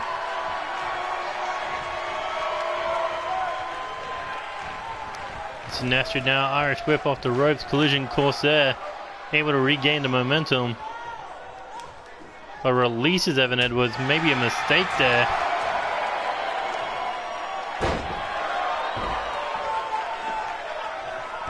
And tag made. Here comes the Italian Madman again. Oh, hits a knee strike. Goes for a spear. Edwards able to jump over him. Forearm. Irish whip into the corner. Back elbow, no. Knee strike. Oh, hits another knee. Another one.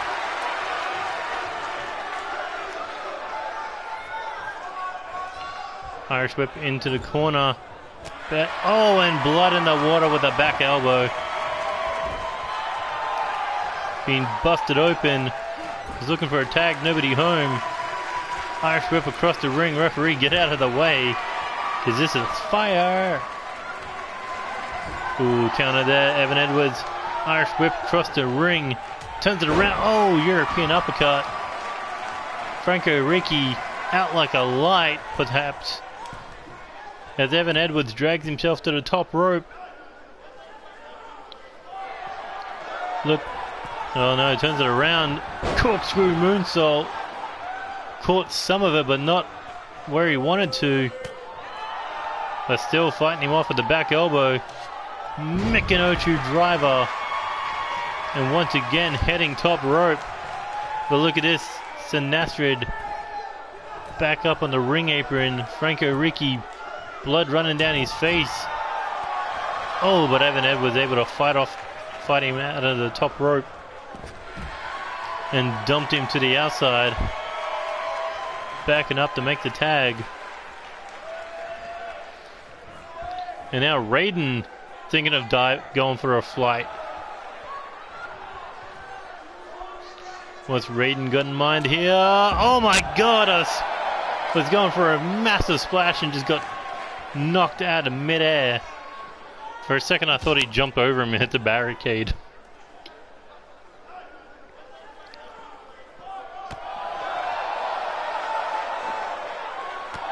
Ooh, knee to the face.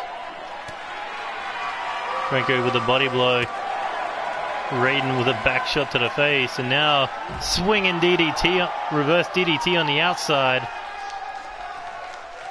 Not to mention he swung to make sure Franco Ricci hit the wood of the basketball court. And now looking to get him back in the ring. Franco looking to make the crawl. Tags in the Paragon, and here comes Sinastrid. Oh, tried for a flying clothesline, missed the target. And Raiden now, oh, potentially could have put him away there, but no. Tag made to Evan Edwards. And Sinastrid surviving the move. What a pump. Oh, there's a tequila palm strike. Should call it the tequila cocktail, but look at that. Evan Edwards is begging him to bring it. Oh my god, he's a fucking smart ass. But it may also cost him, because there's a Paragon shift. And that shifted a lot of blood cells out of his forehead. And Sinastrid could pick up the win on his own. Franco Ricci is down. Recovering. But Raiden just makes the save. Oh my god, that was close.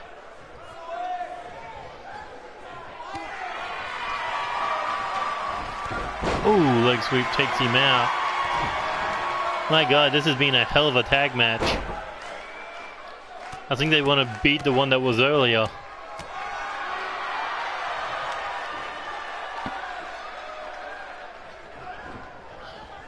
Here we go, Irish whip into the corner. Tag made. Evan Edwards looking to get the big man up for the brain buster. And there it is, the golden combination to Sinastrid. Raiden looking to pin the big man. 1, 2. But Franco there to break things up. Oh, and a shot to the back of the head knocked him out. What the hell is Franco doing? He was just rolling all over the place. So it's like, okay. Oh, there's Raiden's lightning. But Franco there to break things up. This is awesome.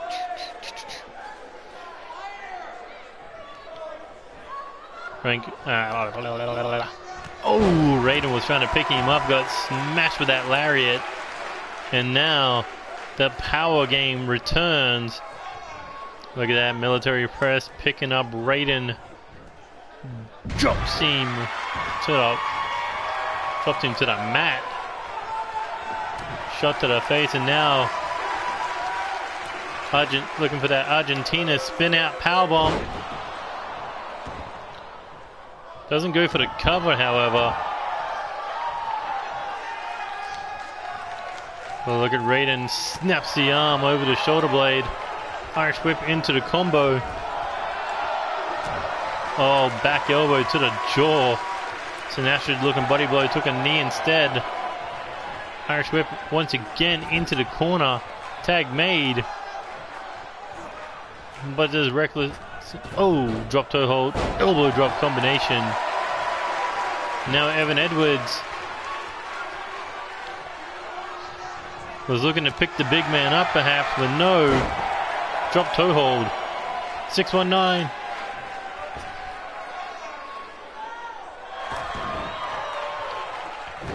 Sinestro kick to the body. Oh, cracks the jaw, neck breaker. And look at that, Evan Edwards just showing off again. At any time, Franco could just punch him in the back of the head. Ooh, tried for that spinning, tried for that kick, but no, got swept. Head first, top turnbuckle. Look at Sinestro just staring him down, but no, boot to the face. Edwards sending the big man crashing to the floor, and he bounced off the steps.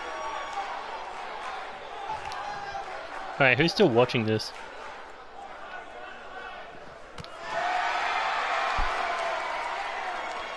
Into the ring we go. Evan Edwards. Normally he'd be crawling for a tag, but this time he's not even moving. Ah, that's why he was playing possum to kick the big man down.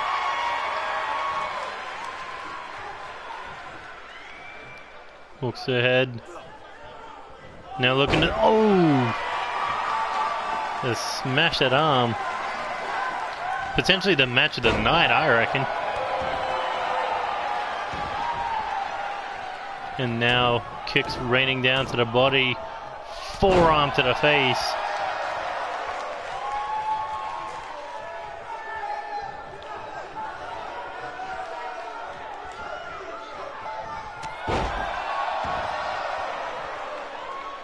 Look at this, Raiden can barely hang on, and Evan Edwards climbing to the top rope. But Sinestro just back to his feet, and oh, tried for the Meteora, but came crashing down. Oh no, this match is just continuing to get brutal. Oh my god, that DDT on the ring apron busted him open. And now Evan Edwards trying to get him up to his feet to get him back in the ring, perhaps. No, he's just throwing punches. But Sinestro survives the DDT and threw Evan back into the match. Or into the ring, I should say. Tag made, and here comes Raiden. The tag team champions keeping themselves fresh. And there's a neck breaker. This is probably the most brutal tag match I've seen in 2-on-2 action. Here we go, Irish whip into the corner now. Oh my god! And as I say that, they're going to raise it to the next level. Superplex City outside. Mamma mia. This is awesome. This is what you call a main event. This is what you could call a pay-per-view level match. And this is just bragging rights. Oh my god, side effect Uranagi slam.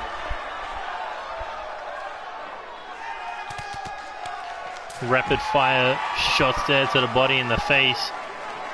Raiden Hamilton's leaving it all in the ring, but Sinestro just taking all the damage and keeps coming.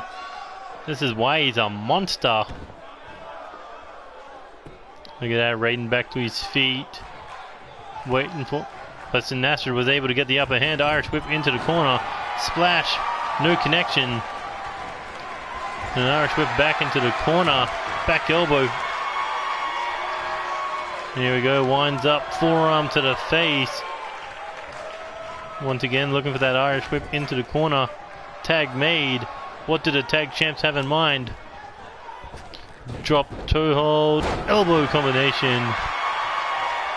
Evan Edwards trying to pick him up, but no. bloody face to knee. And now just Sinastra's trying to yank the arm out of the socket, trying to rip the arm off. Sick and tired of being palm striked. That's smart from the champion to roll out. Potentially.